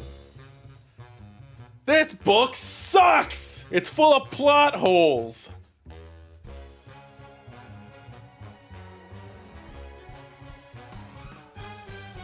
Sometimes it's hard separating religion from culture. You're very much blaming Spain for that. Yeah. I mean, it's baked in a lot of places. Like, I got friends who live in the South who, like, go to church. I wouldn't call them religious. But you gotta go. You gotta go. It's just what you do. You know?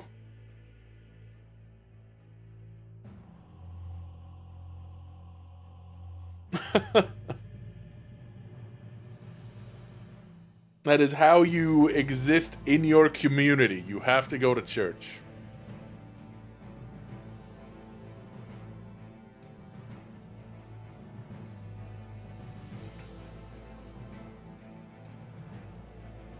The difference between being spiritual and being religious? Yeah, I agree.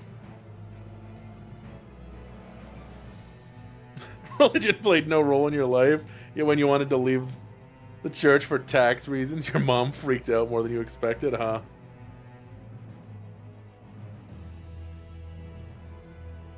There's also a real dichotomy between church as a power structure and church as community building. Yeah. I think there's something, and I mean, obviously, there is something in people that facilitates the creation of religion, and I think it's centered around community building. Because you congregate together and, like, I mean, okay, to me, church is the pipeline of superstition to organized superstition, basically. But that's, religion is like a wider set of beliefs. People trying to think they have control over things they don't actually have control over.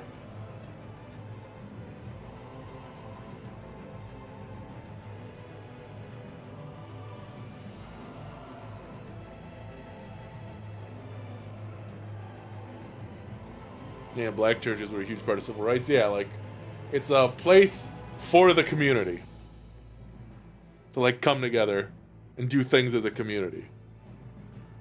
But that can be used for good, it can be used for evil. Because on one hand, you had people coming together and, you know, improving their lot in life. And then on the other hand, you had people coming together and being like, we should dress like ghosts and burn lowercase t's for time to leave.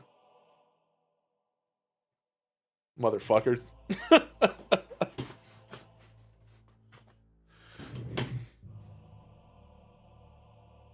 The evil's far more prominent than the good. I think fear is too strong of a motivator, and people are like, if you're stupid, you're more afraid because you don't understand things and you're just afraid of them. I should really play metaphor? I guess I should.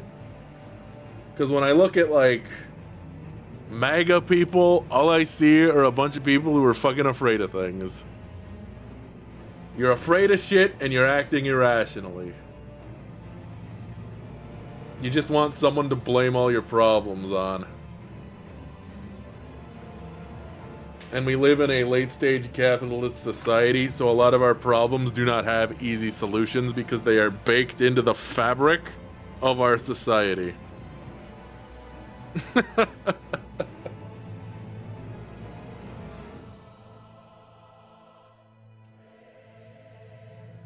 See more wrathful self-righteousness than fear? I think it's fear parading around as wrathful self-righteousness. Turned into a class war instead of a race, sex, and sexuality war. No war but class war! Where was this when we were playing Disco Elysium?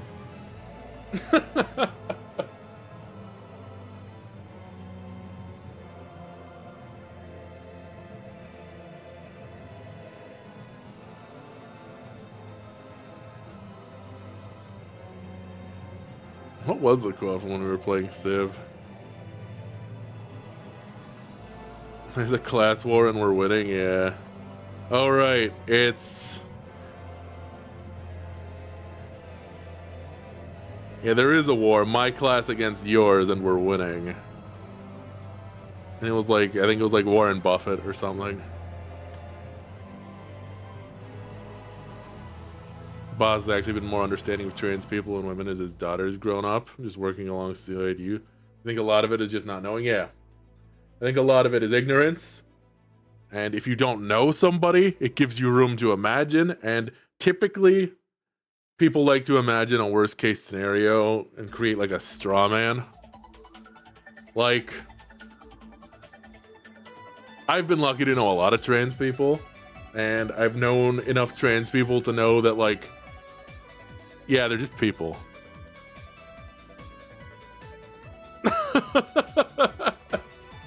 Like, I've known some who are real pieces of shit. I've known some who are very nice who happen to be in here. Like, it's the same.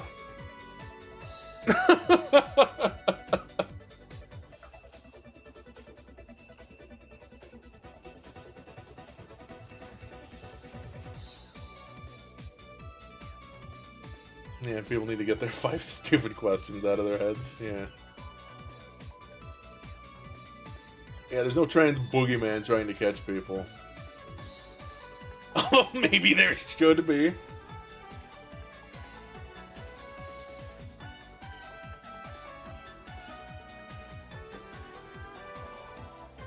Admitting too exposed to shitty people because you're just less likely to give someone the benefit of the doubt for holding that kind of ignorance.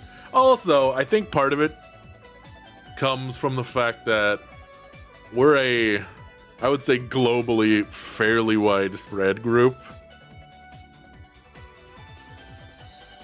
I mean, the vast majority of us are North American, but like, I'm Canadian.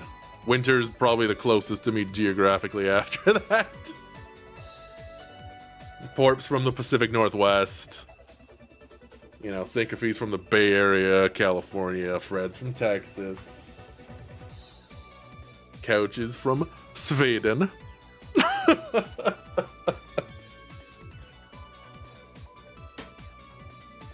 It's a pretty wide selection of locations and attitudes.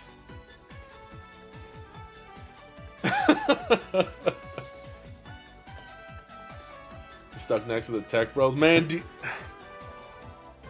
the war against AI has been lost. Like, it wasn't even a fight. It was like people said, I don't want it. And then they just got bulldozed right over. There's just too much money behind AI. Although I think it is very funny that they got, like, all the big AI companies got gutted by an open source AI that was better than theirs. And we like that. Yeah. They're super hemorrhaging money. But it's the promise of what they can do that's driving them forward. God, I am so sick of, like, everything I have being like, yo, we got AI now. Use it. I don't wanna!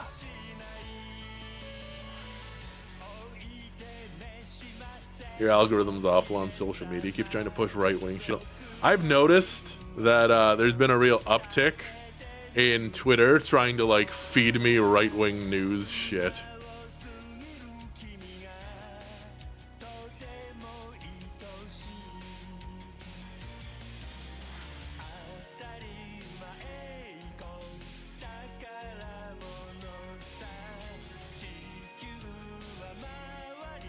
You say stop going to Twitter, yeah. I'm upset. I cleared 1,000 followers on Twitter, and then fucking Twitter went to, like, ultra shit.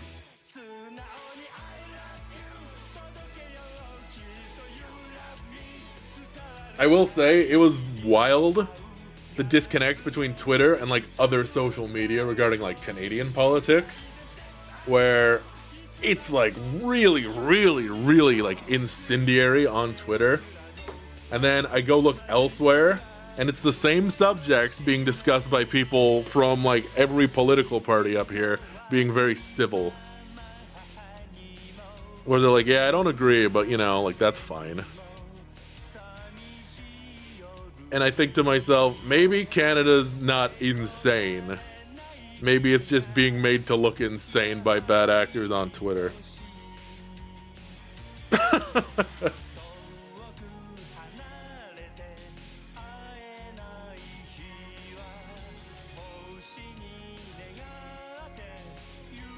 On YouTube, you don't want that just showing up. Also, yeah. Every now and then, something will try to like elbow its way in on YouTube and just like nuke that shit from orbit.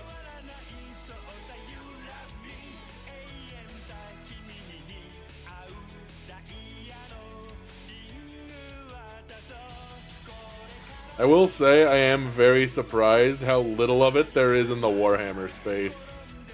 Because as an outsider looking at that, I'm like, oh man, I bet this space is fucking lousy with them. And then like I like peeked in and there was nothing.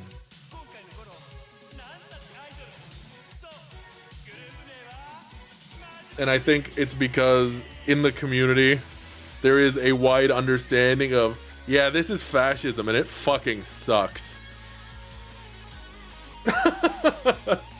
You have to imagine most Warhammer people are aware it's a commentary for real.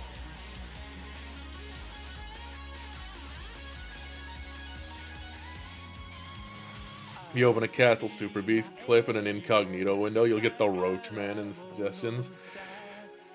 Yeah. What an arc that guy had. This guy sucks. Actually, he's not that bad. Actually, no, he sucks. Who the fuck is the Roach Man? I'm assuming Asmongold. The Asmongler.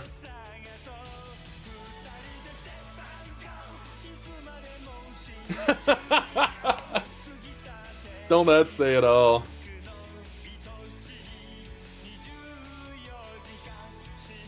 Yeah, it's a Roach Man.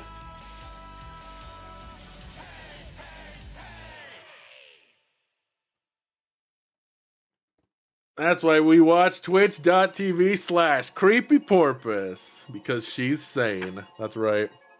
Yeah. Best case scenario, he's a cowardly, spineless little fuck. He is surrounded by so many sycophants that he does not have to be better. He doesn't have to be. He can just lay down and roll around in whatever shit takes he wants.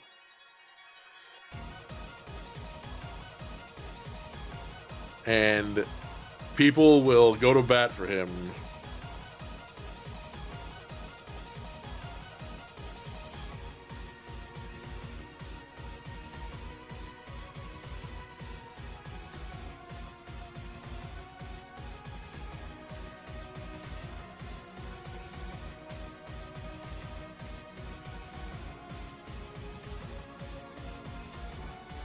It is what it is, I guess.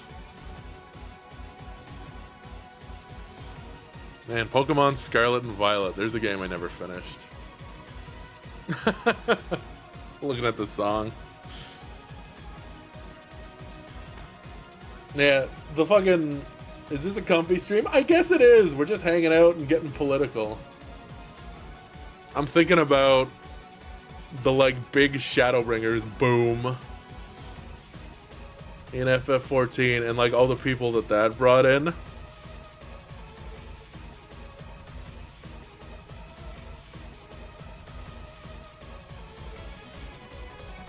And I think we're coming out the other side of it, like, in that we're bleeding off people now in Dawn Trail.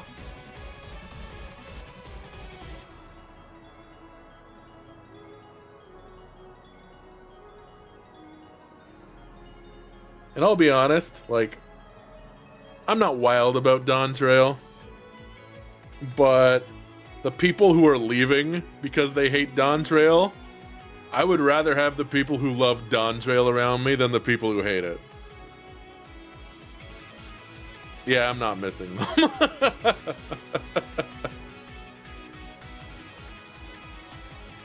Like, even if I don't personally care much for Dawn Trail, I would rather have people who are happy and like a thing.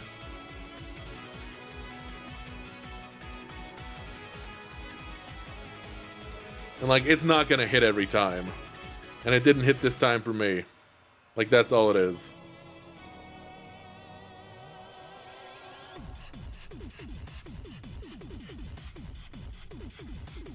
A lot of people hate Dawn Trail and leaving because a lot of them have the same bad reason to hate it. Yeah, they fucking suck.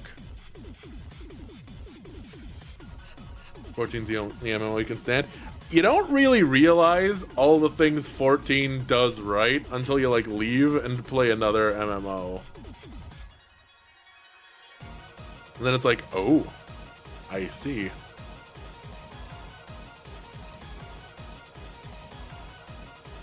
Yeah, it's got a lot of good to it. I went back to the Old Republic a couple years ago and I was playing it and they like were giving me quests and I was like, oh my god, this is so much busy work.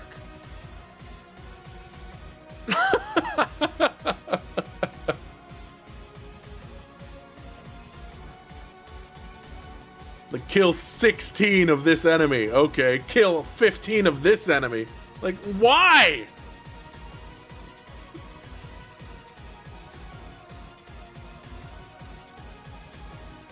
Complain a lot about Stagnation. Was probably the most tightly designed MMO in the genre. Probably. I don't know if we're gonna get another better MMO unless somebody pulls a WoW and reinvents the genre. You know?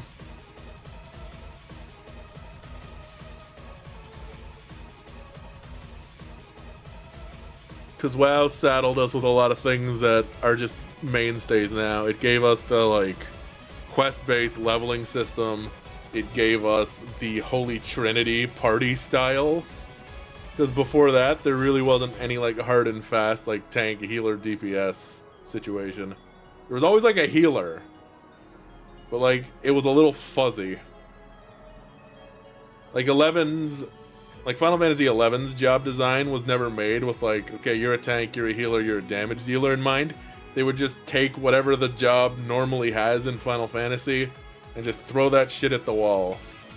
Which is why Ninja wound up being a tank, you know?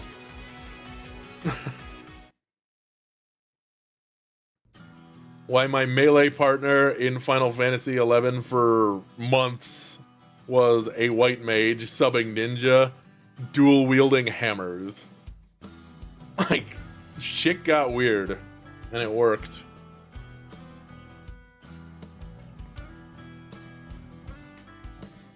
Destiny 2 killed it for you when you went from doing raids and then suddenly a new season starts and you had to grind out 10 more light levels. Doesn't Destiny also like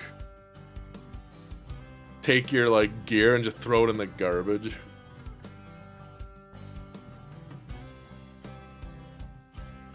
FF14 is also the most stable MMO on the market, you think? WoW was a trash fire and Destiny XPEX got sent to a farm upstate.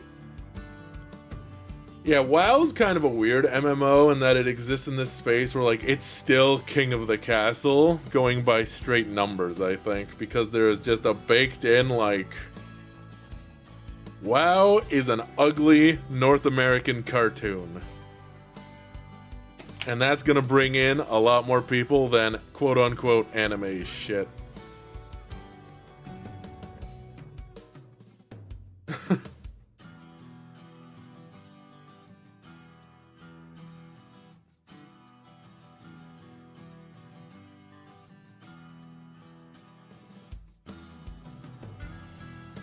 Gear depreciates significantly.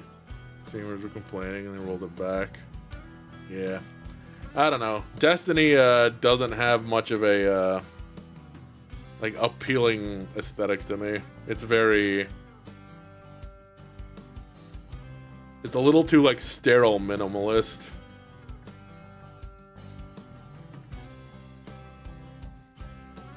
I think WoW just got more of a public consciousness foothold during the era of TV. I think that's definitely part of it. Guns feel good to shoot?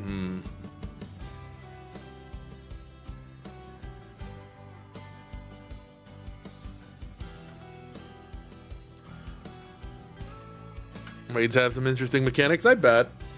I mean, they're pretty good game designers.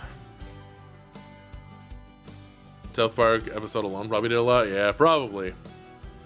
South Park episode did a good job of like... It understood the source material and like wrote jokes that anyone could laugh at without being like too cringe, I would say.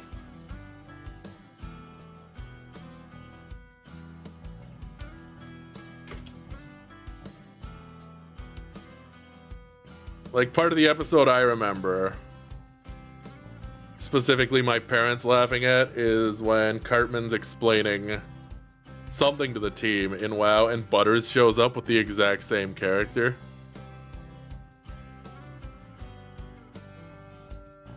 My parents laughed at that, and I was like,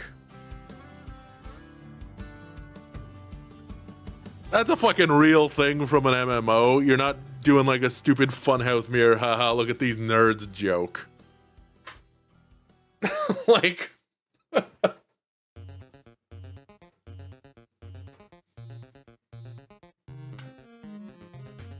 also think of the Mr. T commercial. Yeah, all of those commercials.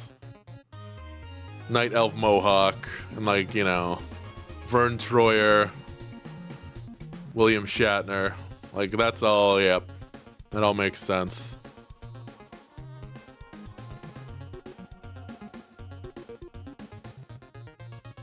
Yeah, Ozzy. Man, I forgot Ozzy did one. Yeah, it all like... It had a lot more market reach with the normies, and I think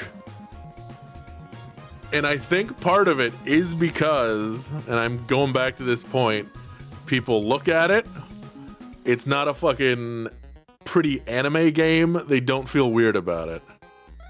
It's like a kind of an ugly North American cartoon style. So they're like, yeah, okay.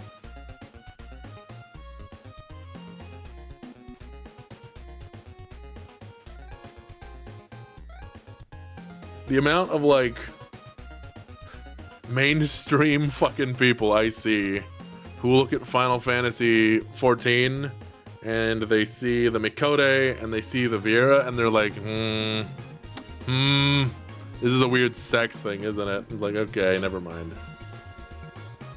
Be gone! Like, all FF14 needs is a good mainstream production to catch on, and that can change.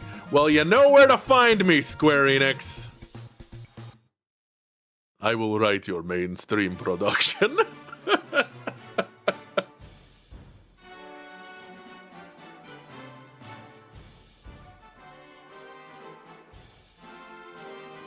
I think that might shift because things are getting more, like, varied.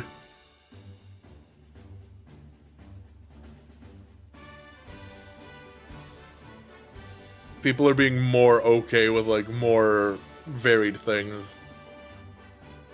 We're not getting trapped in the hole of fucking cartoons for adults have to be ugly. Because, like, Arcane's done well. You know, and Castlevania's done well. There is a specific North American anime style I don't particularly care for, but it's not ugly. Closest you can think of they've done is the weird Shadowbringers commercial with Hannibal Burgess and Tom Holland, yeah. And then the commercials with the free trial. Part of it, this is a very specific nitpick to me. I don't like that they call it Final Fantasy XIV Online. Like, just drop the online. I guess you gotta do it because people need to know it's an MMO. Richter, I didn't hear no Belmont. That's right. I was looking at Richter Belmont, and I was thinking, like Kensei in D&D basically just wears Richter Belmont's fit. He's got the boots, he's got the blue coat.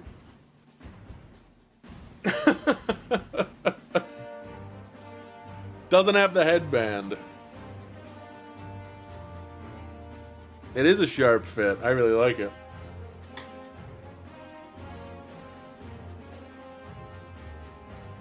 I wonder if they have to under some kind of guideline. I am almost certain that's what it is. You have to call it this Its official name is Final Fantasy XIV Online, even on Twitch. That is the product name.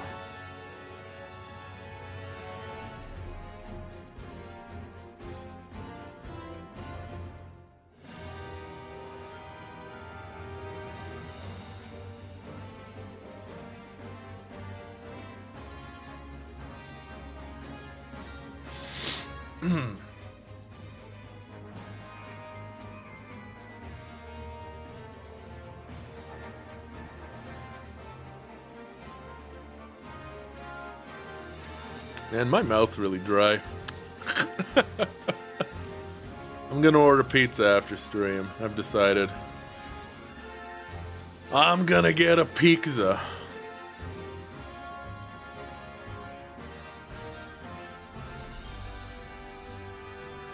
What kind of pie? I don't know. I have to decide.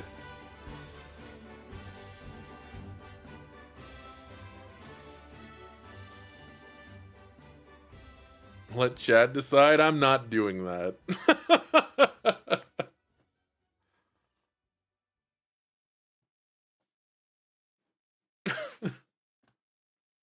Do I like pineapple on pizza? I can eat pineapple on pizza. I don't know if it's something I usually go in on. But like, I can eat it.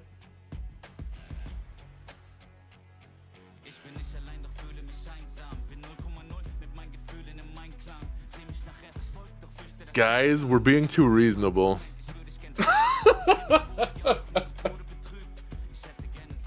Too reasonable! What is this?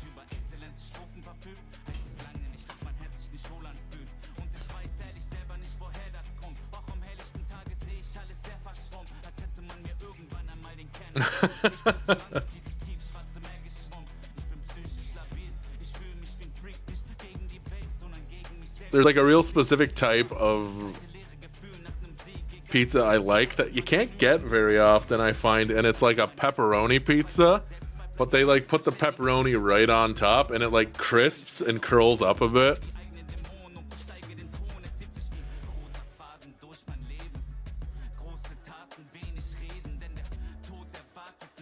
Marco says that, yeah. I used to be able to get it at my college campus. Whenever I'd walk to the part of the campus that had the cafeteria, we had Pizza Pizza, the premier Canadian pizza chain. It's got like, there's always a pizza in like any college food court. There is always a pizza. And yeah, they had pizza like that and it was real good. Is that a Canadian thing? I can't imagine it's a Canadian thing because there's the Windsor style pepperoni, I think, where they like cut it into strips. So it's like really thin, like diced pepperoni almost.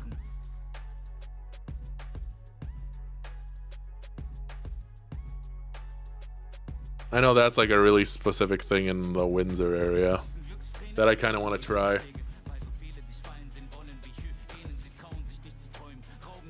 There is a funny thing. I don't think Porp's here anymore, but I was talking with Porp about pizza, and she's got a real specific fucking pizza taste. And it turns out there is a very specific flavor profile to pizza from the part of Oregon she came from.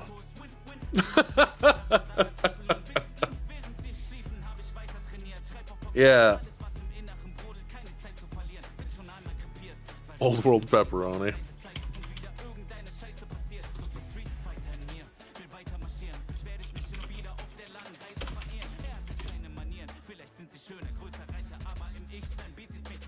It's just like there is a strip of the Pacific Northwest that has like a specific style of pizza. It's like Oregon style pizza.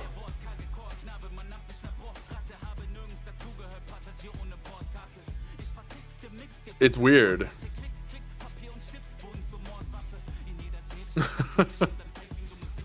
Windsor style pizza made me think of it because it's also like pizza from like a really, really like narrow region. My friend got his credit card stolen. The thief made a huge pizza order. Huh. More pissed off the person didn't tip? Damn. Did you know Hawaiian pizza's from Canada?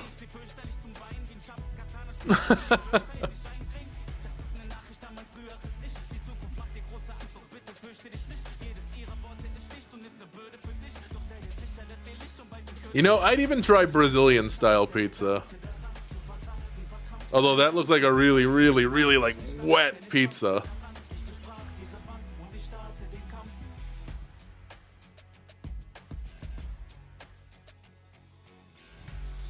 I wouldn't mind trying Brazilian style pizza. I wouldn't mind trying a pizza crunch from Scotland, because that's a thing over there. They deep fry their pizza. I'd try that.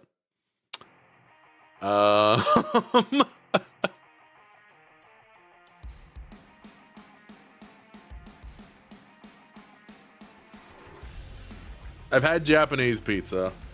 I'd like to have proper Japanese pizza because the Japanese pizza I had was vile. No, saying it was vile gives it too much credit. It was really, really, really bland and disappointing.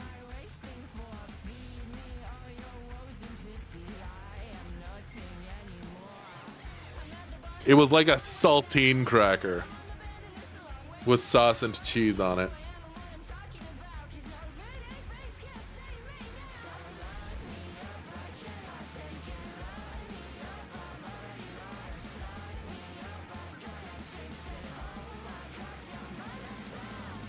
The only problem with the food in Ireland was there wasn't a lot of seasoning. That sounds about right for the British Isles.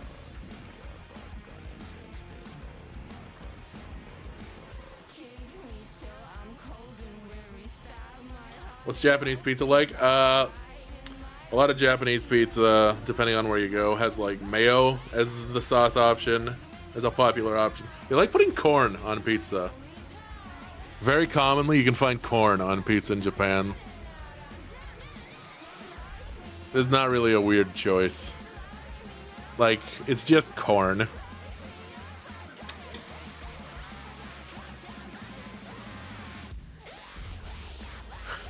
So, when I was in Japan, the guys I went with really wanted pizza, so they went down to the Kombini and bought a pizza and brought it back. And I was just standing there in the hotel room looking at this pizza being like, guys, we don't have a microwave or an oven. This is a fucking frozen pizza. And they were like, oh shit, what do we do? So I built a really, really, really shitty makeshift oven using the pizza box and a fucking blow dryer. And like, I put like a metal tray under it. And I cooked that fucking pizza. Survival 100. Yep. Pure college dorm energy. That's right.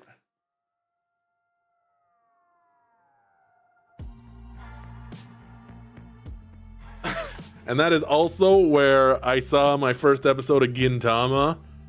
The opening was Danten, which is a fucking banger opening. And it's cool looking because there's like sword fighting in it. And I was like, yo, this looks dope. What the hell is this? And it was the episode where one of the main characters, Hijikata, has to go find a place to smoke because there are no smoking places on Earth, which means he has to leave the Earth. And he gets caught up in a Dragon Ball situation where he has to find Dragon Balls to wish for some cigarettes. But Krillin's dead, so gotta wish Krillin back, and it's really stupid. There's a Cell character who is voiced by Norio Wakamoto. That sure is a Gintama. My favorite Shonen Jump property. Hands down.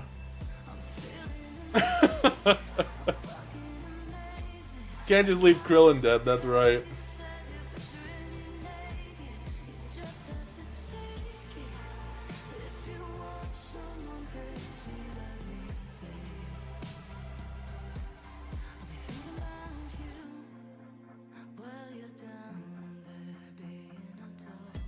Man, Gintama was good. One day your brain will sit down and watch Gintama. It was a good show. It was very enjoyable. They had a series of episodes where one episode they parodied Kuroko no Basuke, and then in the next episode they had a really long Saint Seiya parody. And then in the next episode, it ended with them getting a call from the lawyers from Shueisha. Like, they do some weird shit.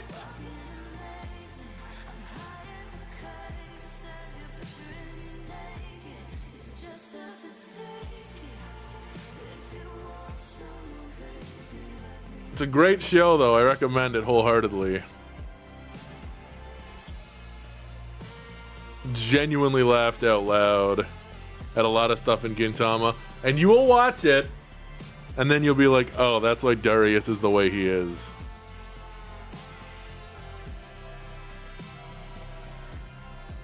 Gintama, Cromartie High, Blackadder, all these things inform my sense of humor. Yep, formative media. Also, can I just say, fucking the Commissar Caiaphas Cain novels, he is literally just Edmund Blackadder in Warhammer. Straight up.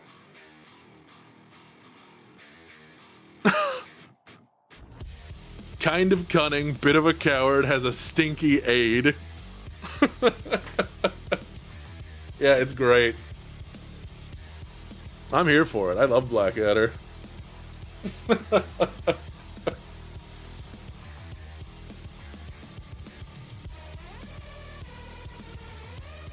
There's technically an order because starting at episode 1 isn't ideal yet. So Gintama had a pilot episode, which was weird.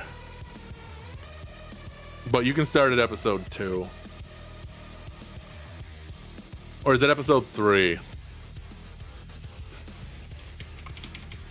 It's a Crunchyroll. I watched Gintama out of order, though. Gintama has a lot of, like, one-off episodes that are just stupid. Like, did you know that the last Gintama opening was, We Are?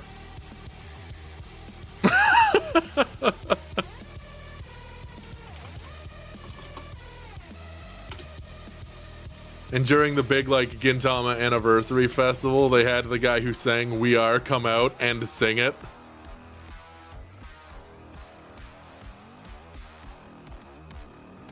Because Gintama's just goofy like that.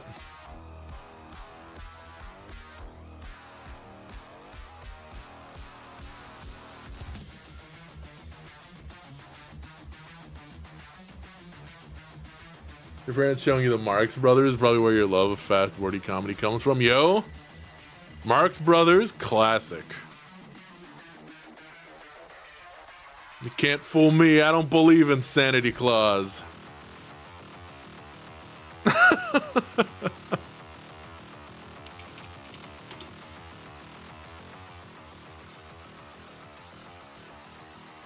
I took a history of comedy course, and we studied the Marx Brothers, and like a lot of that like really good comedy just holds up regardless of how old it is. And yeah, so Gintama, you can start on episode 3. Episode 3 is the actual beginning of Gintama. I don't believe how many SpongeBob references you just dropped in raids. Man, SpongeBob has been on the air for so long. Oh, yeah. Went to hit apostrophe and it's right next to the enter key. That happens to me all the time.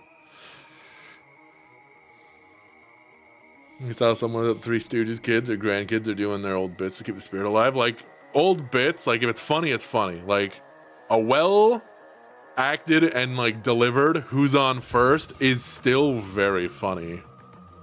And that's like old Abbott and Costello.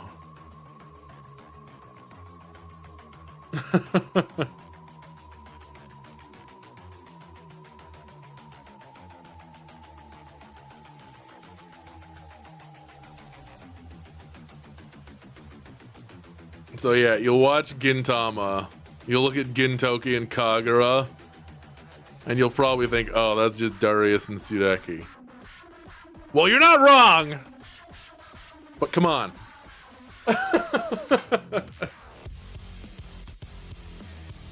We did have Eden and Eddie, but I did not watch it at the time. And Courage the Cowardly Dog, I think I was also like at that age range where I was like, I'm not watching cartoons.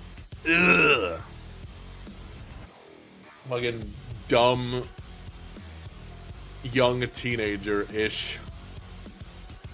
Cares too much about what people think.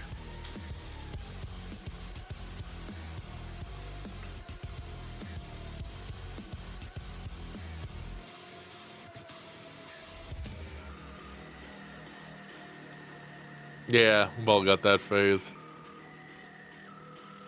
I distinctly remember going through a phase in middle school where I was like, yeah, I don't watch anime.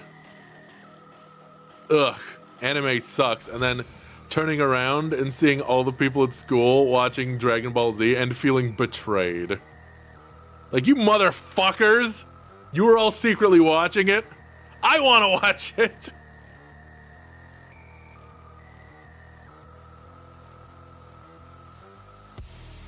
Yeah, I'm such a huge weeb now, I'm sure it's very hard to imagine. Discovered Clone Wars as an adult because you want a Star Wars kick. Yeah, first time I went to college, I was 19, and I worked very hard to hide being a weeb. The second time I went to college, I was 25, and I just let my weeb flag fly, and everyone thought I was much cooler. Because nothing makes you look stupid than being afraid of looking stupid. Nothing makes you look more stupid.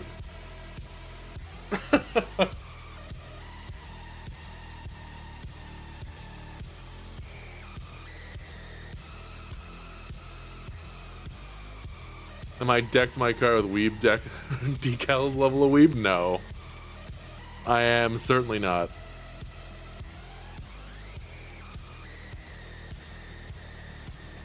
I always kind of like going for the, maybe it was Baby Girl. Oh, man. It would have to be really good Baby Girl. Because I've always been more of the, like, understated, like, if you know, you know. Like, there's a guy who lives in the area, he works near here at a like plaza I go by a lot, and he has the Heart Pirates symbol on the side of his car. So I know he's a One Piece fan, but like anyone else would just look at that and be like, it's like a weird face.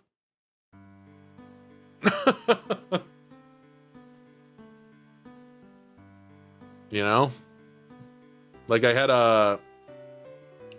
my car in high school, I had a parking pass decal on the inside of the window that had the Nerve logo and then like a serial number for parking. And the people who knew what that was were very jealous of it.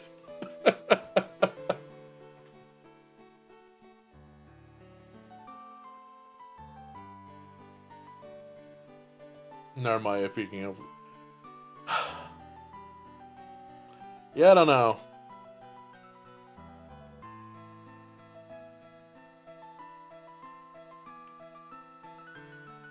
I do like Baby Girl, and thanks to Frederick, like, she's gonna be Baby Girl forever now. Elon would get that ref. Ugh! Are you specifically talking about the one fucking tweet he made when people were like, do you like anime? And he just goes, Nerve!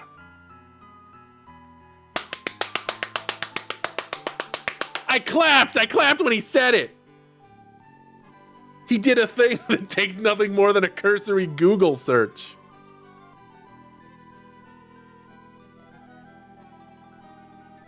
Like, knowing what I know about how elongated Muskrat was when he was young, I am totally willing to believe that he probably watched Evangelion.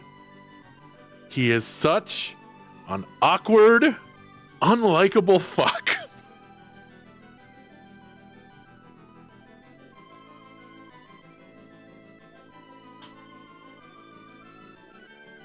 if you want to be liked for being entertaining, you have to be entertaining.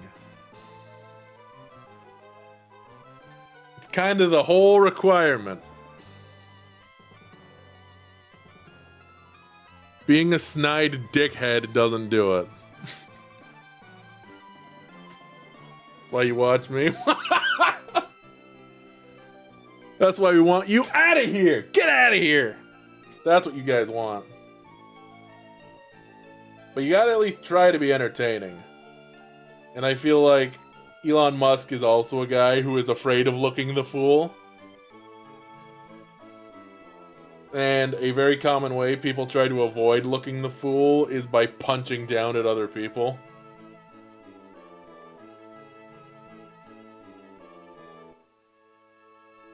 Don't laugh at me, let's all laugh at that guy. Well, we got the ending theme. No. Music's over. It's 7 o'clock. It's quitting time. Thank you very much for hanging out with me today, guys. I know we didn't really do much of anything, but I think I needed a day where we just like chilled and talked. We haven't talked in a while, you know? You punch straight across because you have good form.